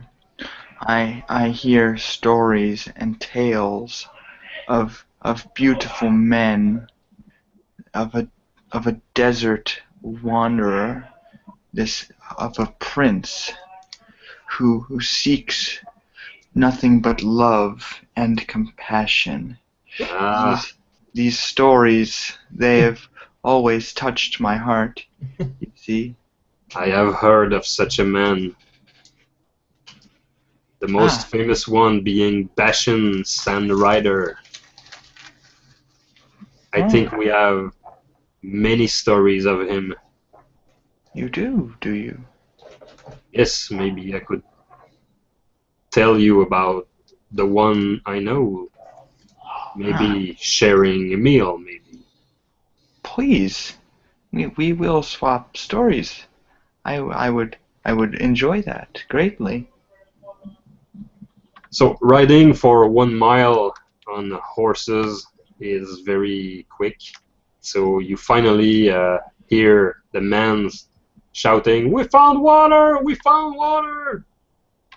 And a minute later, you are on your feet, walking towards this small cascade that Mm. goes out of the mountains and go back on the ground, but for this 5 meters long place, there is a pool, a small pool of water. Uh-huh. So it's not super accessible for everyone at the same time, but at least 2 people at the same time can drink from it. And boy, this water is refreshing. So meanwhile, Eidrekos, you are walking in the desert. Yes. Could you roll me a tracking skill roll or perception -5? Why? Not It's called default if you don't have it. Well, I have perception, and I have low light vision, so... Okay, you're not a tracker, you're not a huntsman, you're No. very much a soldier. I'm So not- the default of tracking is perception -5. Is there a bonus for the quantity of people that I'm tracking? Yes. and a negative for the night, unless you have dark vision. I have. Do you? I do. Yeah, you have Yeah, night vision. night vision. Okay, so I will not take into account. Let's say IQ -1. So it's 9. I need a 9. Need a 9. Right when you need it.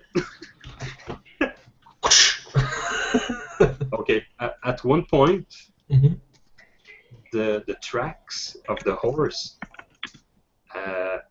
turn like right, but like a corner right, like a hard angle right, Towards the mountains. and go straight back for the mountains. Okay. You could have missed it, but you So with my glowing eyes in the moonlight, I turn my yeah, head and start walking in the direction. yes.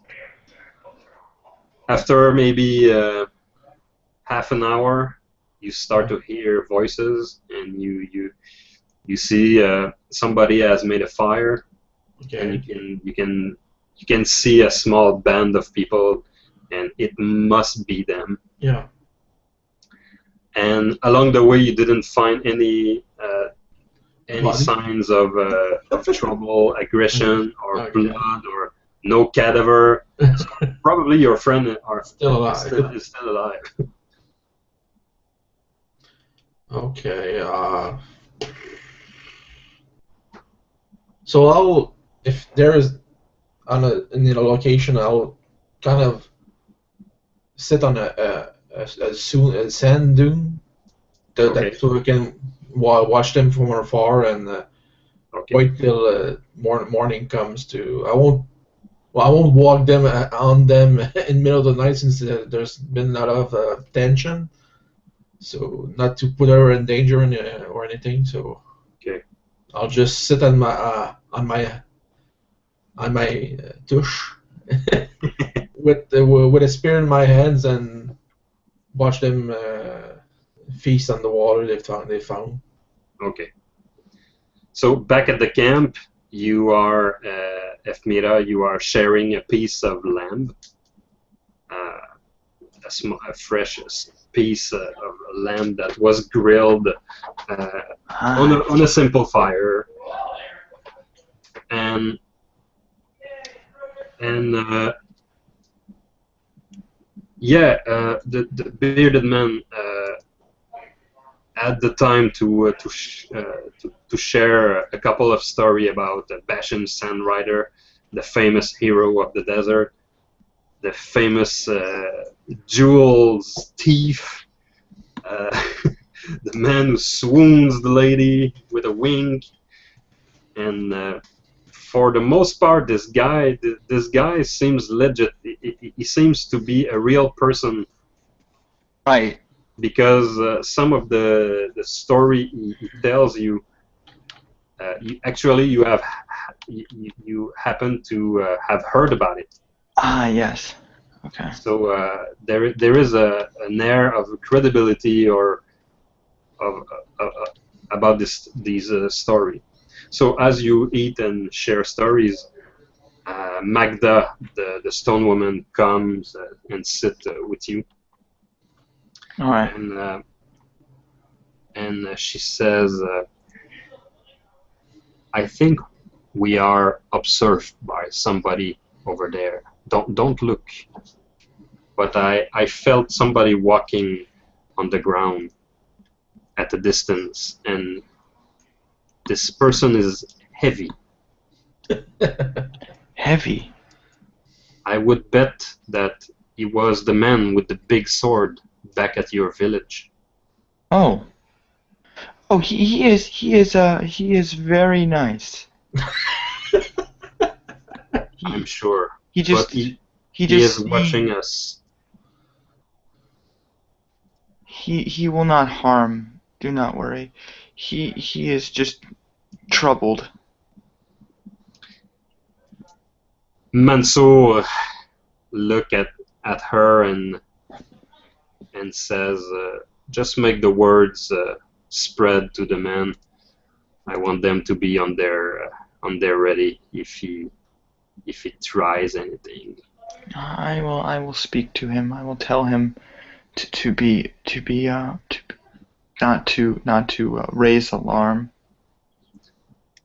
I trust you completely, my lady. If you want to just speak to him right now, you may go. I will not enforce you. I will not force anything on you. You know it. I just sort of leave my food, and I sort of move upwards and look towards the distance. You pick up your Yes. the food you left, and you start to eat it, and you watch carefully. He watched you carefully going away. Alright, I'm just sort of headed for the man with the sword. And once it's clear that you will going to speak to your friend, Magda just accompany you a little bit, just to point you in the right direction. What? Yeah. And yeah, and sure enough, where she said he was, there he is, on a dune. Pretty. He's pretty well hidden, but she just knew. Ah, there you are. I am sorry we went a bit off the path, but I have found these men their water, and they seem to be rather happy with me. So we can go?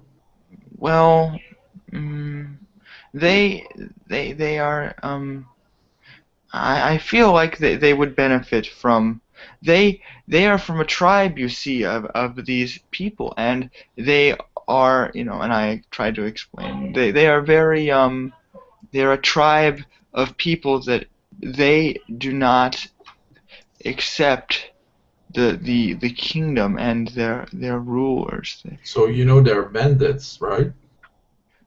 Well, they are in some ways, and I say, but But they have good meanings. good. They they have done nothing wrong to me. I have seen bandits who they do terrible things. They raid villages and they take what they want. And, Sure. And raiding caravans is different from villages. These people had the snakes, but they. You seem more relaxed than last time. I had a profound experience. See, I am guided. If my eyes in the dark could speak, they look very confused. I trust these men. You say they are bandits, but they were simply trying to find food and water for themselves. Yep, they were prepared to shed blood just a few minutes ago, or hours ago. Listen, I did not appreciate the snakes either. Maybe we can try to, perhaps they are in bags. Maybe we could. I am not afraid of snakes. I took one out easily. Maybe I should convince them to let go of them. I do not agree with their methods. I agree with you there, but these men do not deserve to be treated badly just because they are looking for something that they need to survive. And yet, well, I'm not the one to judge your culture, but anyway, the first one that gave us shelter, consider them bandits. So. Really? Yes, and it's been decided among the villages that they would give no more aid or water to tribes that are nomads or maybe bandits, as they call them. Well, because they cause too much trouble with the cities and so forth. in any other case, they would have denied me water then. Is that what you are saying? I don't know what you're trying to make me say, but I don't know what. I don't know your politics of your people. It gets complicated. We are nomads by nature. Nomads or raiders or pirates or anyway. You can, I just sort of chuckle. Oh. it's all the same for me. Anyway, should Listen, we go back? These people are afraid of you. Do not. They did not want me to. You should stay away from them. Well, that's why I didn't come into the night. Because I didn't want to alarm them, but they seem to know I'm here, so... These people are very friendly to me. Yes, and I'm sure there's lots of blades and arrows that are pointing in my direction. Yes, but I can convince, as long as you carry yourself with a calm manner and do not show your weapon, they may be able to accept you. You must show them that you are not going to hurt them. Eff'Meera, just one question. What are you looking for with these people? We had plans tomorrow to go to town and see the answers for... But I realized that maybe the best answer is not to seek this revenge. Perhaps we are better off leaving it be. So not knowing who tried to kill us or make us disappear for no reason? But we are not dead, and they have failed. And that could be a problem in the future. We are far away from those people. They may not know we are even alive. For all they know. You could be right, and you could be wrong, but... You're thinking they would come after us? No one has passed through the Black Ways. Yes, I can see the woman. She there, or?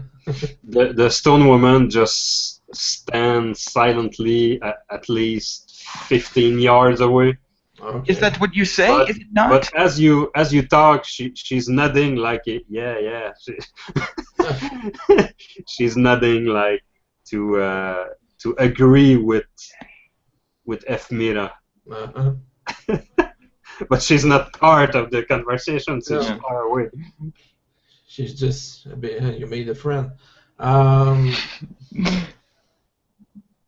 mean, I've been guarding the Black Ways for 25 years now, and I've never had someone trying to plot to kill me, or was it to kill you and your friend, or... I mean, I don't know who I crossed, or insulted, or... Oh, maybe it is not your fault. If it is in fact a plot, maybe it had nothing to do with your actions at all. Then yours, or... Possibly. The bookworm? I have made enemies with dark forces. Yes, but the dark one, we crossed our path. She was more intrigued and looking forward to meeting you than to kill you. No, but you see, there are many forces at work. There's more of them? How many dark gods have you got under the sand? Listen, this is like a sandstorm. We have survived, and it will pass, and we will continue forward. Yes, and sandstorm have a way of grinding to dust the hardest rock. That's why we have a wall on my continent. to stop those sandstorms. Hmm. Yes, I did not think about that. We do not have walls. Hmm. Anyway, so what do you want to do? I do not see anything wrong with traveling with these people that you call bandits. I'm a bit offended. You can see it on my face. They're named by the tribes bandits. Hmm. I have no hostilities till they point a weapon at me. My tribe would have done the same thing if we were thirsty. We would go to a village and ask for help, and if they turned us down, then they would. Oh, and then if you were from originally from the other tribe you were raided each month by the same tribe, what would you do? If it were up to me, I would help them, as I have done. That is my job. I speak with nature. I do not judge people Yes, and nature can be stubborn unless they sometimes. go against the nature. Uh-huh. These people have done nothing wrong. Yet. Or in your eyes, that they have nothing wrong. You've met them for the first time today. You don't even know them. My people are my people. I know my people. Do you know my people? Does not seem like you do. You think I don't know your people? I've been working with them, well, the criminal parts of your people for a long time. Oh! I see. Rapists, criminals, bandits. So that is what we are to you. Rapists, criminals, bandits. Lovers that should not love. Is that Political I enemies. am a criminal? Do I seem like a criminal to you? Hey, I'm asking him this. I'm not judging. I'm telling you. I'm what like I've getting in done. his face. Do I seem like a criminal to you? No, you just seem to be emotional. Well then, you may do what you wish, but these are my people. I wish to be with them. And I storm off. And return to the camp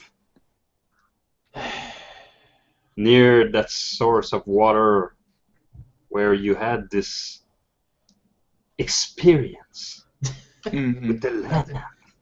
Felt so good. She looks to be on something. Maybe she smoked something. Anyway. While your pipe-smoking friend sit on his dune. Yep, I'm gonna So, light a pipe. Eidrekos, what Eidrekos would like to do now? Well, take out Does the pipe. he Take out stay the- to watch over Yeah, his friend? she seemed to be emotional right now. Maybe some sleep will help her see the light in the morning. I just take out the new pipe and light it up and make a small cloud of smoke on the dune. Okay.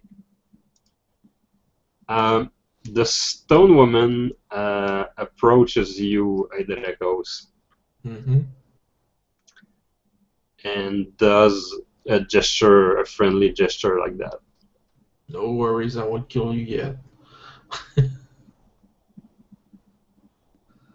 Excuse me. I didn't meant to pry on your conversation, but the thing is, every sound you make, I can hear through my body. And it's none of my business. And if you want to kill me, well, my friend will try to defend me. Oh, it wasn't meant as an insult. You are Yeah. a very aggressive person. And I have met some in my life. The nature of the job you do, maybe. I wanted to offer you company for the night, just to make sure that my friend will not attack you in your sleep. And just because the stone man does not sleep much, No, they don't. I could have watched you. But since you mentioned not killing me now, I will just return to the camp and leave you to ponder. Maybe you should return to the village and leave your friend here with us, since you seem to have decided that we are criminals and bandits. Sit on the dune. Sit there, woman. I'm pointing with the pipe. I didn't say. Well, I'm just saying what I've been told.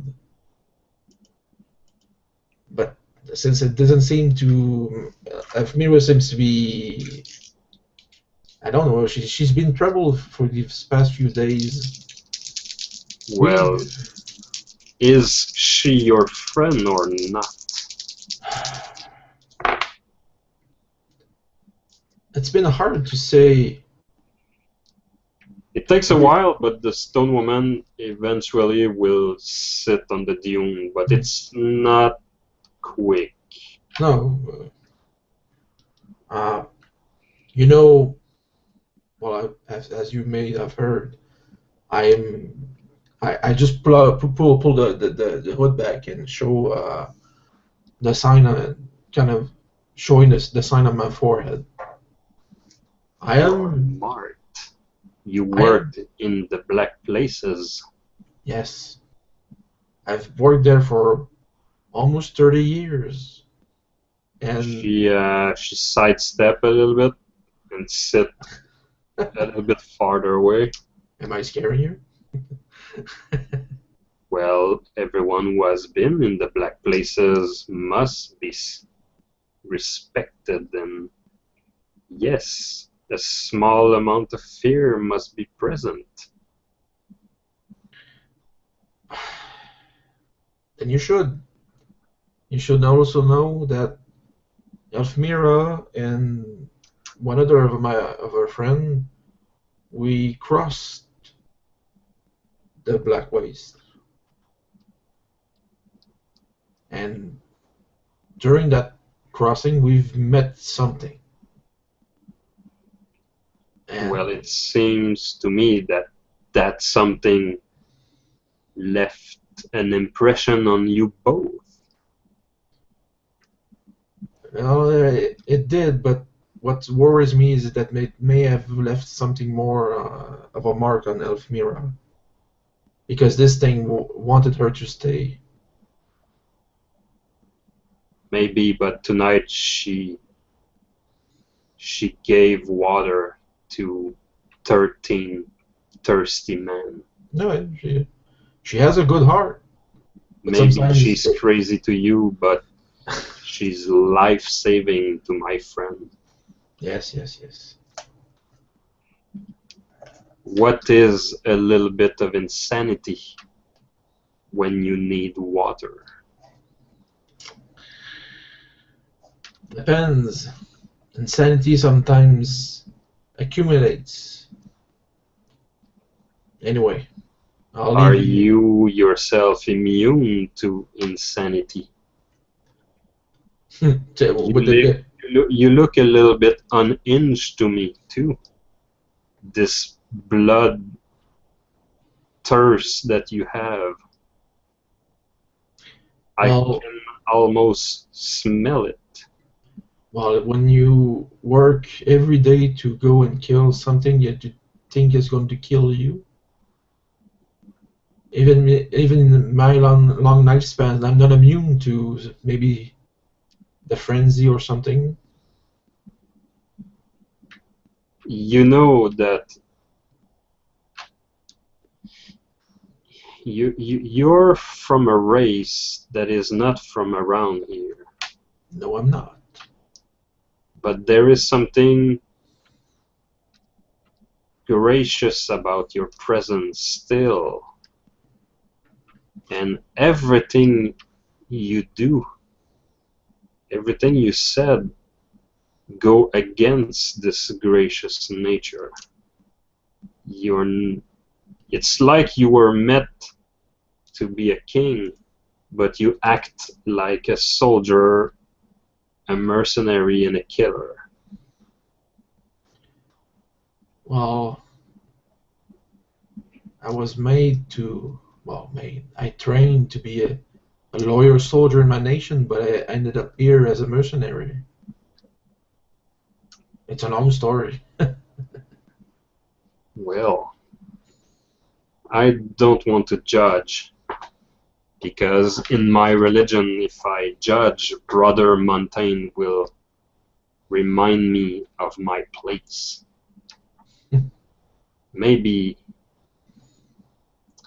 you should try to seek the wisdom of the mountains, There wasn't. or that of his sister oceans. I met the stone man. I've met your kind and served with one in the last days. He was a loyal friend. I could have called him friend. Didn't say much. Never told me why he was in the Black Waste. Seems some. He, he never told me. He was a real friend to you. Well, he was the closest thing. He never told me what he did, but he never. I never judged him as a killer or a bandit or someone who. He was just a man that did something wrong and was judged and cast away. Was he a better friend than Eff'Meera, that you judge as a crazy person? Unfortunately, was he a better friend? He was a friend. Is Eff'Meera a friend? I don't know. I just met her. I've saved her life. I've protected her. Trying to find a friend that I thought, not a friend, but a friend of hers that was supposed to be in the Black Waste, but we were tricked. And but you survived. Yes, you survived the Black Waste. Yes. Was Eff'Meera a burden, or did she help you survive in the Black Waste? No, she pulled her own weight. At the end, she even, I think she hurt the Black One. She made the light so pure that it made the Black One scream. And I think, I don't know what the creature we saw maybe want revenge. I don't know. I'm a man. I'm a creature lost in the sand.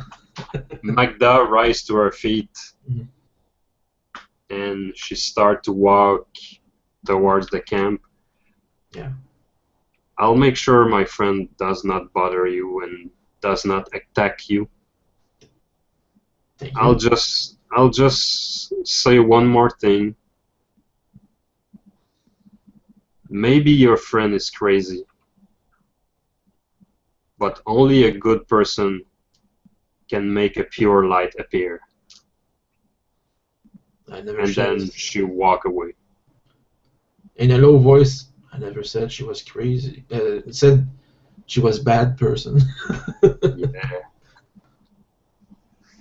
So basically, you both spend the night with a cover of stars and the cold desert air, real cold. In fact, it's fortunate that Agim is not there because he would have frozen to death. Cold-blooded creature that he is. Yeah, He needs dig a fire. hole. He needs heat. He would have stiffened up and fall to the ground. Poor little lizard. Yeah, it would have taken him like 12 liter of hot coffee just to just to wake up. I mean, I'm not the best with cold either, so. Yes, but at least you're accustomed to the night in the desert and you know how to deal with it. But your friend, you need physical heat. You need the heat. Otherwise, he fall into a slumber-like state. He could not even fight. He'd be like a cold stick on the sand. Yes. I could have started a fire for him. Probably. So the night goes uneventful, and in the lights of the next day, you feel refreshed by this night in the open air, having spent nearly 2 weeks in tents. You are now ready to face another day. And since now the light is back, Eff'Meera, you can see Eidrekos clearly in the distance. Okay. Still resting on his dune, The like a monument. Would I get my fatigue back? Still, yes, Okay. of course. Cool. And Eidrekos is, even though you guys fought the other night, during the night before, he is still there watching over you, and that says something about him. He is either very dedicated or creepy. I'm watching you in the dark. The stone woman is making the guys a breakfast. Okay. As everybody know, the stone men sleep a little bit less than the other race, so yeah, stone men are constantly doing something in your eyes. So yeah, as you get up, you have a piece of flatbread and some lamb left over from the night before, and your new friend Mansour Asbun greets you. Could you spell that for me, please? I've been trying to. Yeah, it's I could maybe write it in the chat. Okay. We have a chat, right? Yes. Yeah, we have a chat. Sometimes Okay, I'm gonna. when I This see it. is the leader, Thank you. and the stone woman is named Magda, Okay. Thanks. and another name, the friendly Minari, who welcome you back at Mimiru, was named Eban Al-Akar. Right. Well, I got Eben right, but not From Mimiru. Thank you. I really appreciate it. I just sometimes when I hear these names, I have a very hard time. Yeah, and they are Arabic in nature. Some of them I just picked them up from an Arabic name dictionary. So yeah, they are kind of hard to say. Okay, thank you. I would ask Mansour then.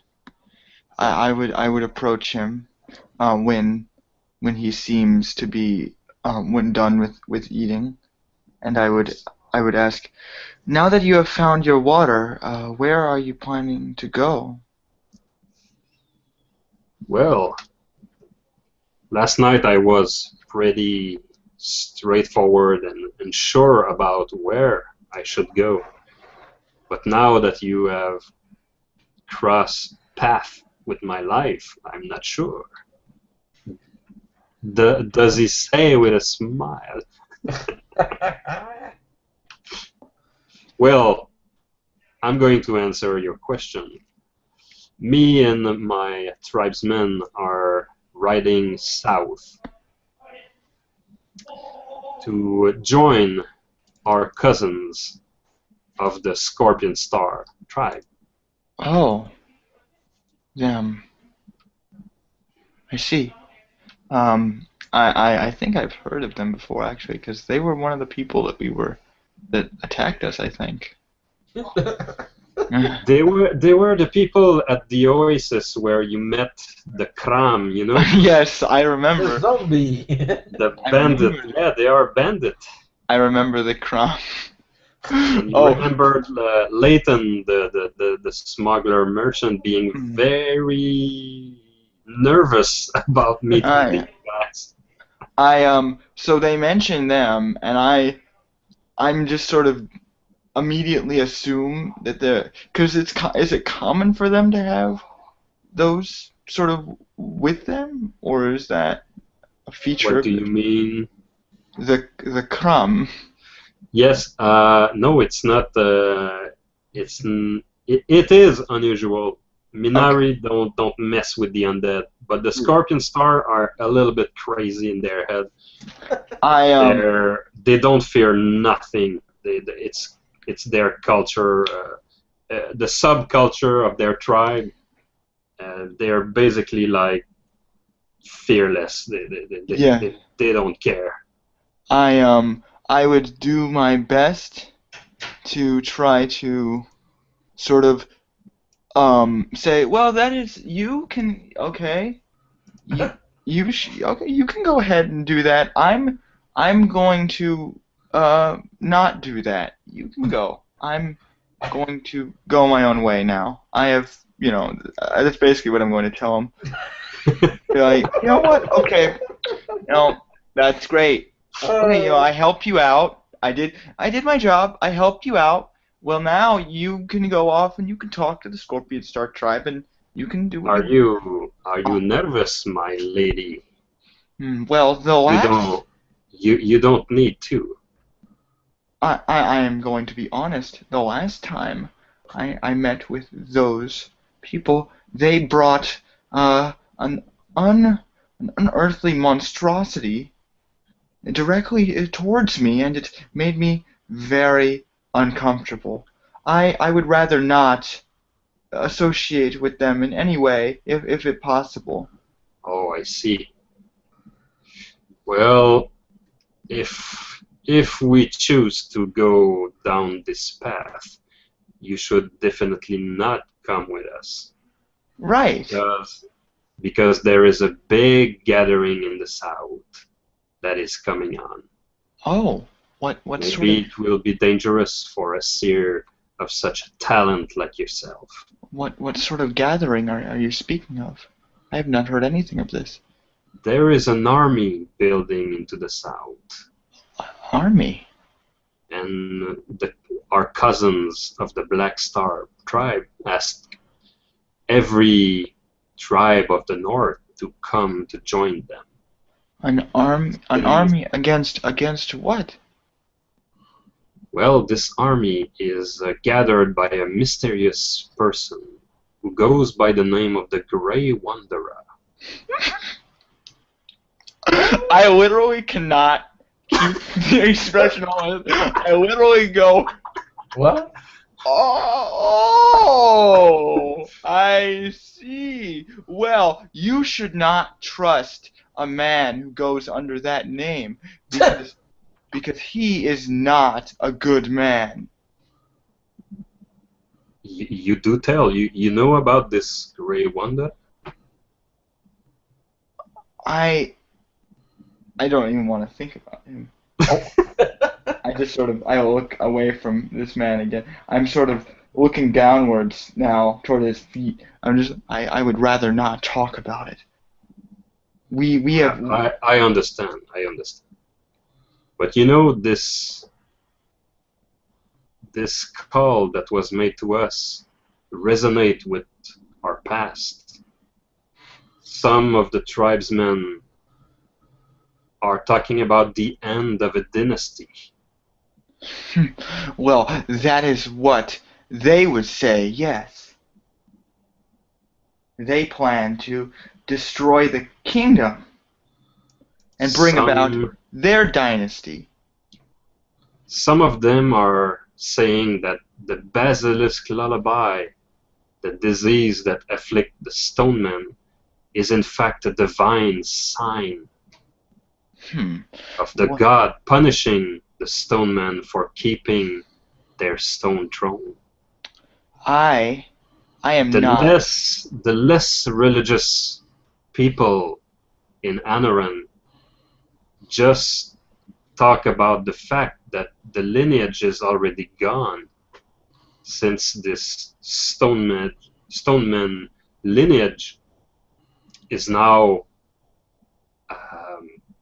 carried on by a human girl, a witch queen.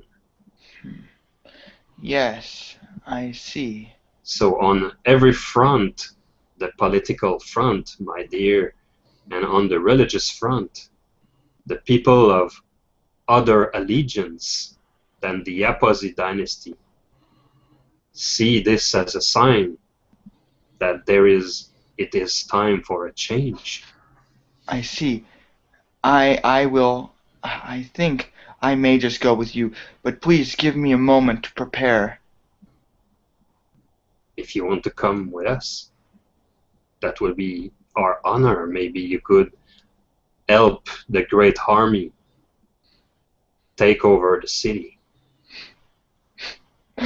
I'm sort of cupping my mouth because I don't want to try. I'm very emotional, yes. So it's sort of me. I have a very hard time sort of not showing emotion when I don't want to. So I'm There sort is a of skill for that called acting. acting. Or fast talk, if you want to. In fact, acting would be most appropriate since it's an emotional response. Let me try that at a default then. I'll give it a try. Yeah, you want to hide your emotion? Yes. Okay, so it's basically an acting role versus his intelligence. Right. It's a contest. And even better than that, if you have a difference in intelligence, you can have a bonus. Okay. So, for example, you you have 1 point of IQ higher than him, so you have +1 to your acting skill. That's good. Okay, well, I don't have acting, so I'm going to be doing it. So it would be IQ -5, but you have a +1 on that. Okay, so that's IQ -5. So that's a 9, and then this is my roll. That is so close. Since it's a contest, we have to measure your degrees of failure or success. All right. So you have it or not by... I have it up over by 1. Okay. So he didn't take into account your emotion. Maybe you hid it well. Maybe you didn't read it. So he's eating and he's talking to you. I need to go. I need to. Yes, I need to commune with the nature. I will return. Sure, my lady. Sure, shortly. My lady. No problem. I run towards the dune. Okay. As quickly as I can. All right. So of course Eidrekos is there. A bit hungry, maybe. No, I have smelling the I have dried rations. You took some dates and some nuts. So I'm just more covered in sand than usual. So. Yeah. Okay, Eff'Meera just arrived. Good morning. I'm just sort of running towards you, and I they're trying to kill you yet, or?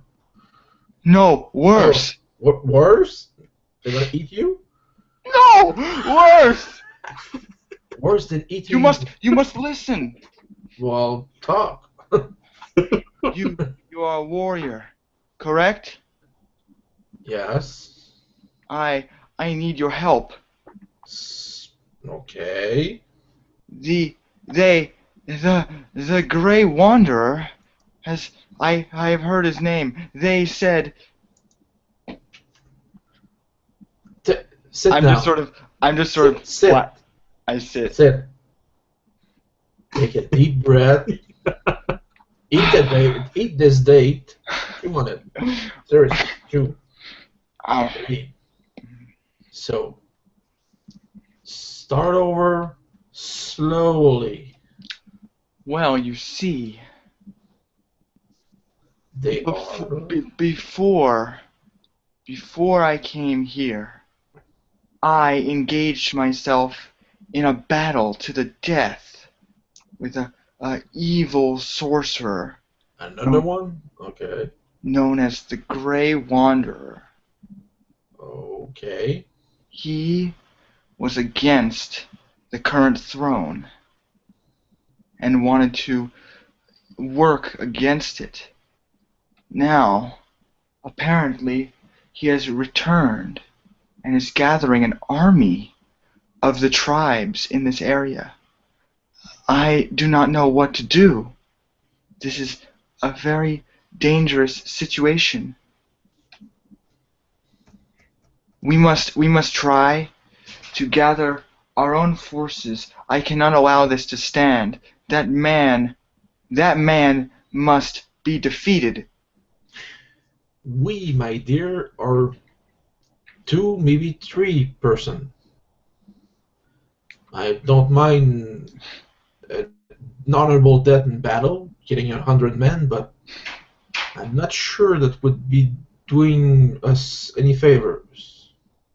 Well, Unless you have an army hiding somewhere, or... no, but But we cannot just go there alone. They are willing to take me with them. Perhaps I could scout out their position and determine how much of a threat this army really poses. Are you saying you want to go spying on this Grey Wanderer?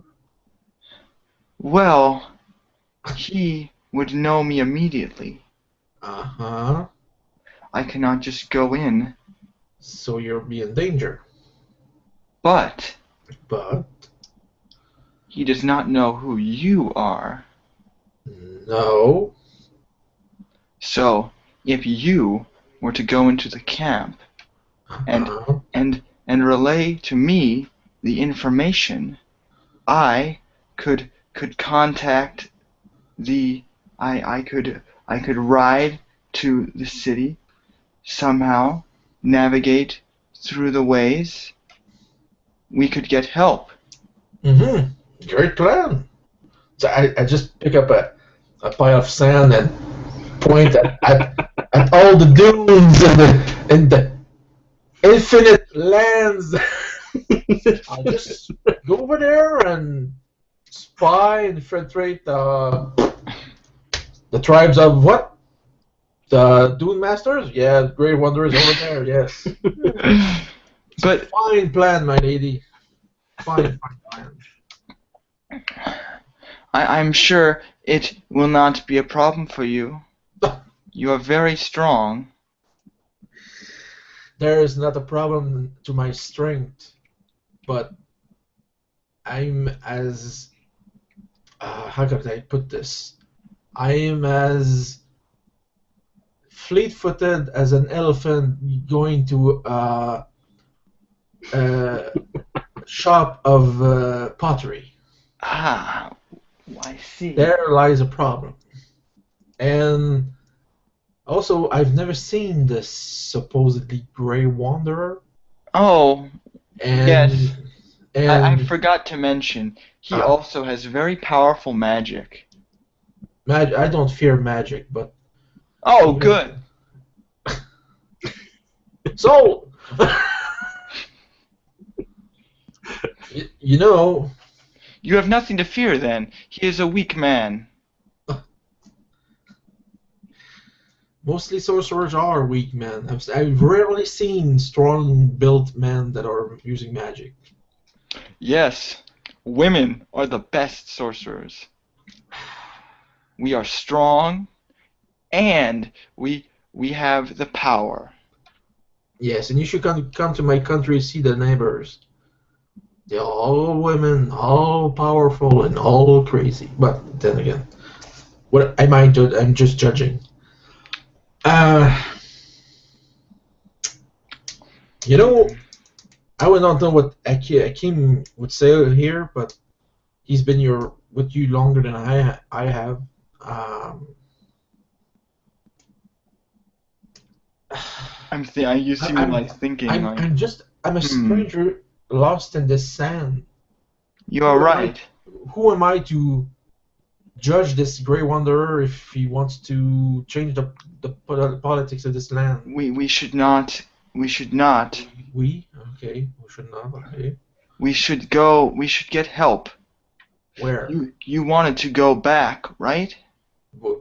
Back to the city, yes, to find out who betrayed us, yes. We should do that. But then, after we find out who betrayed us, we must ask for help from anybody willing to help us. And warn them that an army will be coming.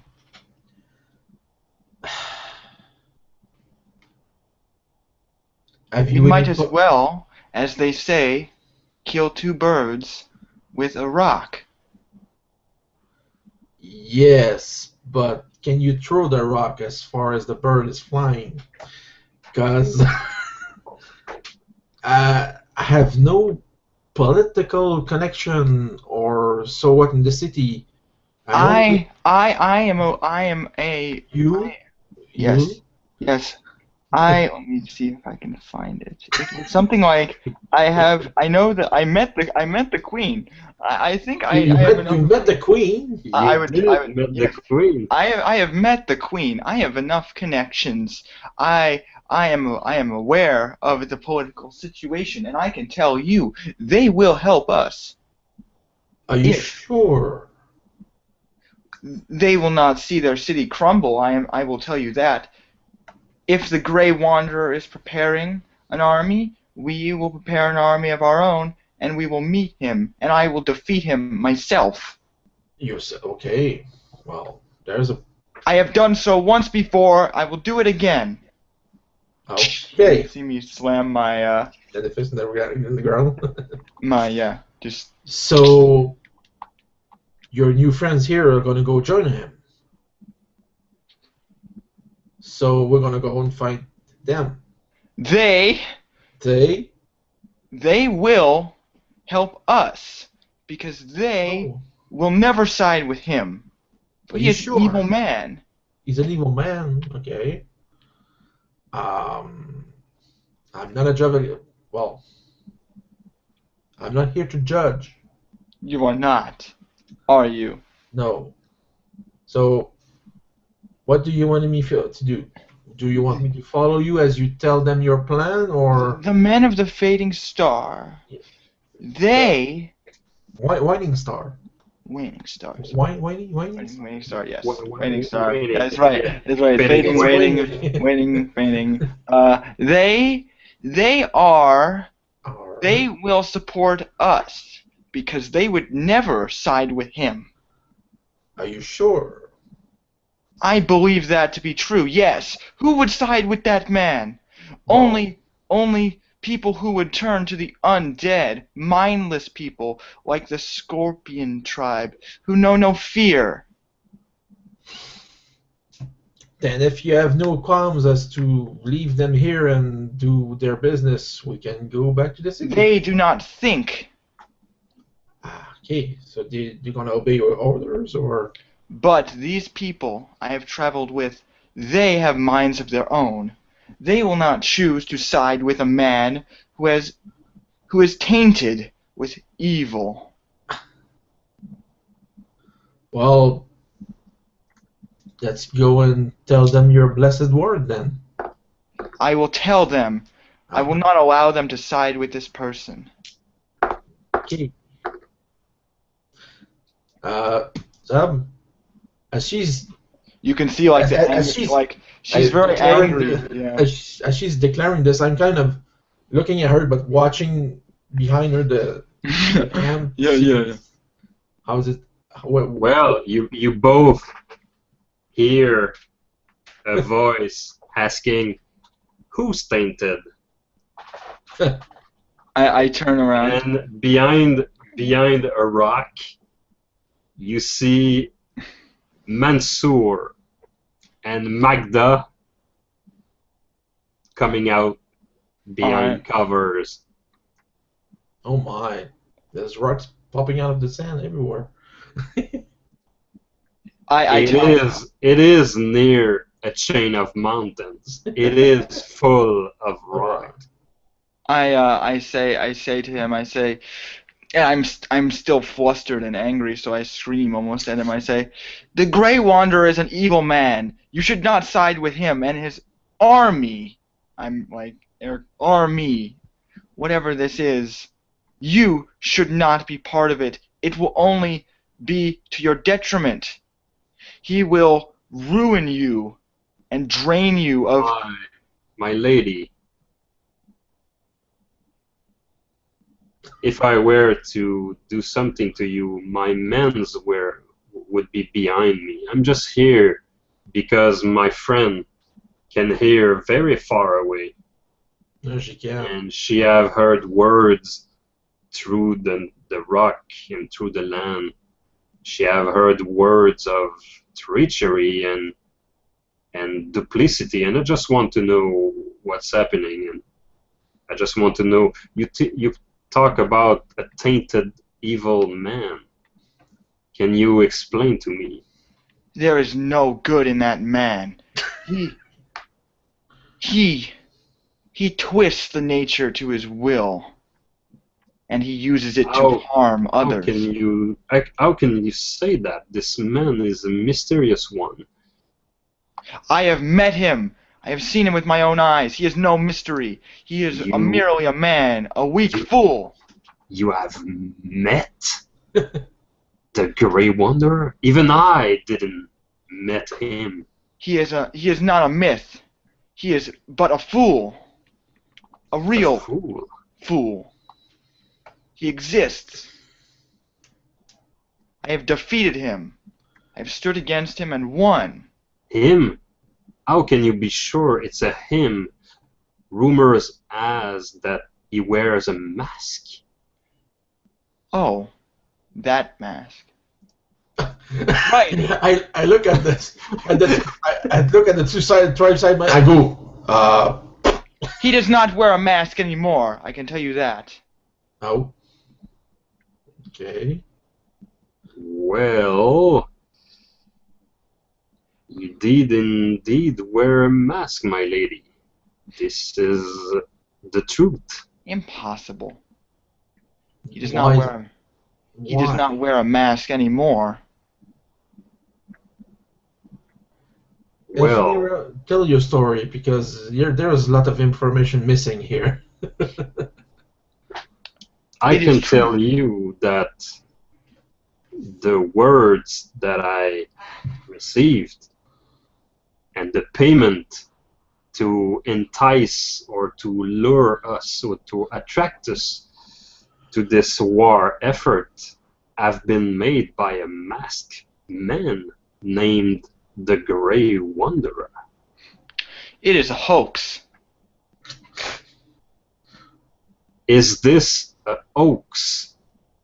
And he take out of his belt a pouch, a full pouch, and he give it to you. Look, is this fake? I sort of stare at the bag for a second, and I look back up at him, and I remember the stories I have heard of people giving the tribe money, and I sort of think, well, they won't accept money from King, but they will accept money from an evil sorcerer. Yes, well that makes sense. I sort of stare down at him and I say, "You will allow him to buy you?" Have you looked into it? I sort of I peek. give it back to you. Who can refuse such a payment? You don't understand. This man will twist your soul. Will you just look in the bag? No, I did. I was like, opened it and I looked in and I. Okay, you open the bag and this is no ordinary money in it. The ordinary money in Anoren is silver pieces. Right. But you have a full and heavy, full pouch full of rubies. Oh. What? Oh, face change. Oh, what? Let me see. And Mansour just repeat the question. How can you refuse a payment of your rubies? I can build my own tribe with this. I can buy your village back there. I can kick them out as owner of the oasis if I give this to the right people. Huh. I see. When I say to you, a masked man paid us tribe leaders to go to wars with him, I'm telling you the truth. And I want to know more about this truth and this masked man. The only truth I will give you. And I stare at him and I give him back his bag. You can take this money, but know that if you go with him, you will be against me. And I stare into his eyes. I just want to understand there is a war coming up. Eff'Meera. Yes. I just yes, looked Brett? toward you. Yeah. What? Yeah, go. What? I know I'm just a stranger here, but this Grey Warden, you've fought and you say you've beaten him. Did you kill him? Why would I kill a man? Well, if you say you've defeated him, what if he comes back stronger? I'm trying to remember. I actually forgot what happened. Too. I think we had him on the ground or something. I remember that, and then I think it was like I think it was Akeem or someone just like beat him really badly. I don't remember exactly what happened. I just kind of left him there. I didn't touch him. I just sort of beat him off, and then someone else like was wailing on him.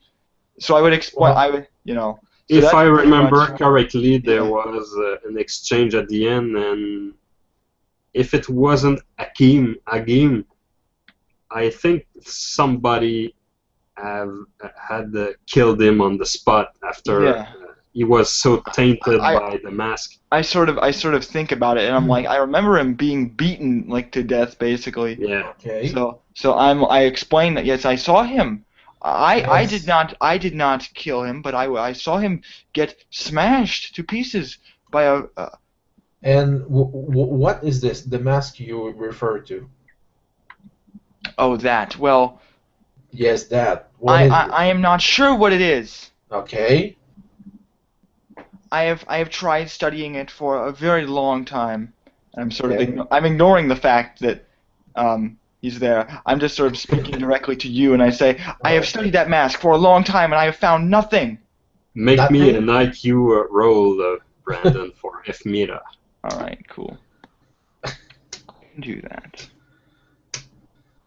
Nothing. Use my intelligence. And yet, someone wears the same mask?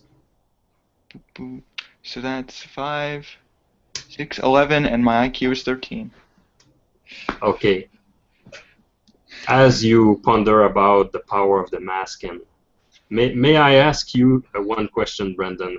Okay. Who did you give the mask to? I remember I gave it to the curator at the place. That's where I left it. The And I was- Overwatch, right? Yes. I left it. Who send you to your death? In the Black Ages? Who wears the mask now? I'm asking. Am I seeing Eff'Meera's eyes kind of widening a bit? Can I ask another question? Sure, go for it. Who has an army of mercenaries inside the city?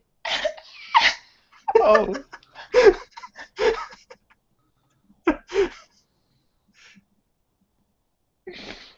I have another question. If you are coming to the city with an army, with another part of your army inside the city, what's going to happen? I sort of like the mask. I didn't wait. I gave the mask to. I gave the mask to. Oh, Shit. Yes. Damn it! Damn it! Your eyes. Damn it! Your eyes.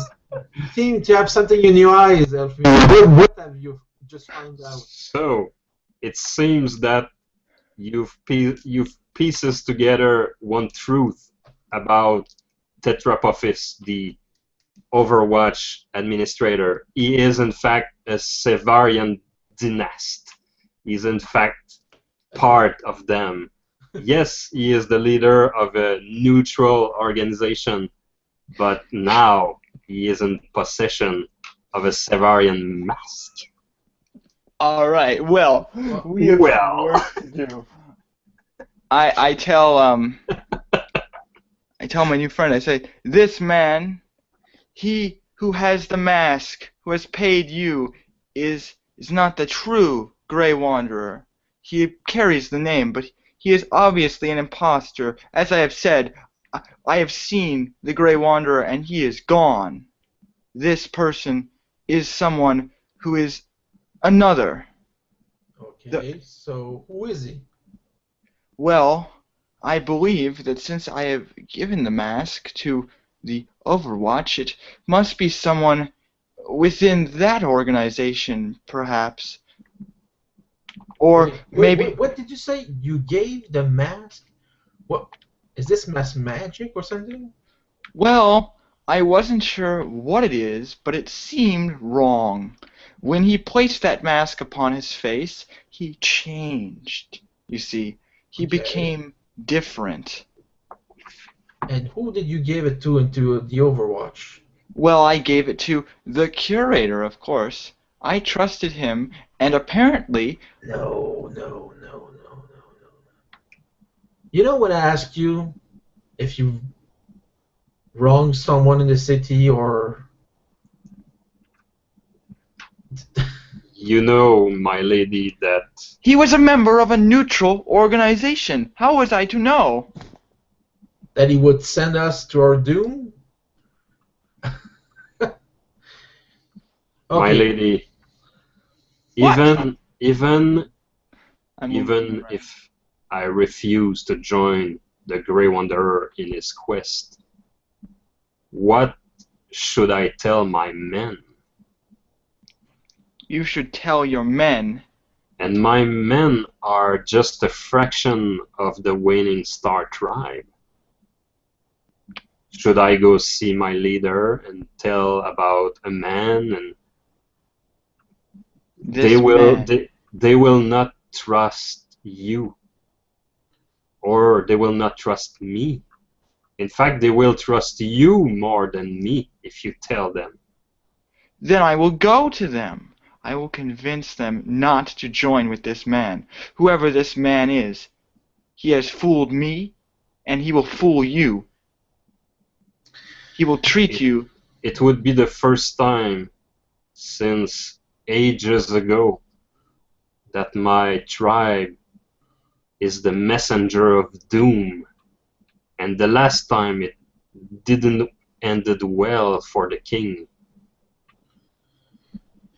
Will the king listen to us this time?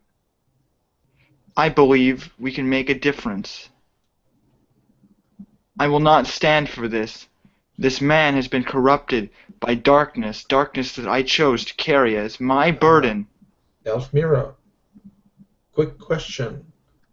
Have you been in contact recently with your bookworm friend? No.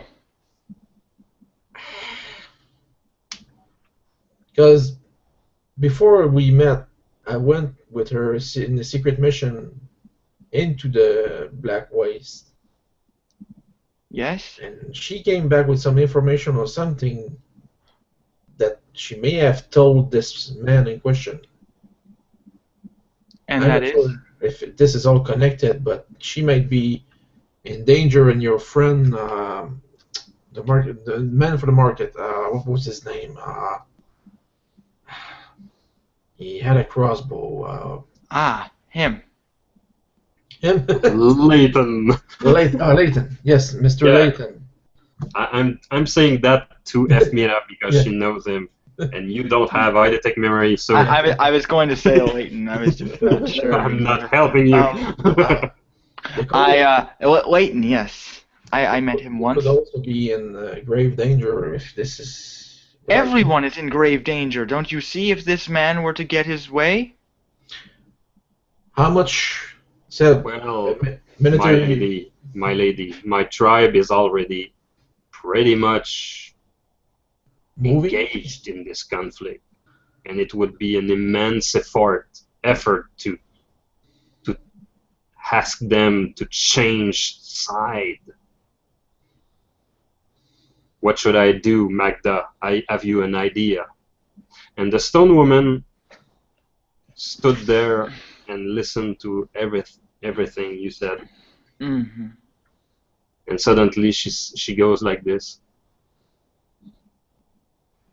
If the seer speaks to your leader, they will listen. Her reputation is very strong, but that might not just be enough for them to change their mind. Unless we had your reputation, Mansour, to this. Then we will go together. Yes, you should go together as husband and wife.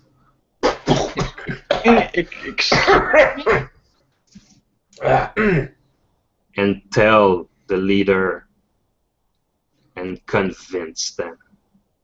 That may change the war. Congratulations, you've just been married. And this is the end of the story for tonight! What's going to happen with this story? And then Hakim comes in running. What did I miss? What did I miss? You had a peek of what's coming up to Anoren, and the words civil war comes to mind. Sounds about Desert war. So I'm gonna call it. So yeah, thank you for watching this game. See you next time. Bye bye. A last word, maybe? I think I'm fine. Yes, I'm good. And you, Fred, last word? Last word. The sun will be redder as the days go by. Yes. Grey Wanderer is back.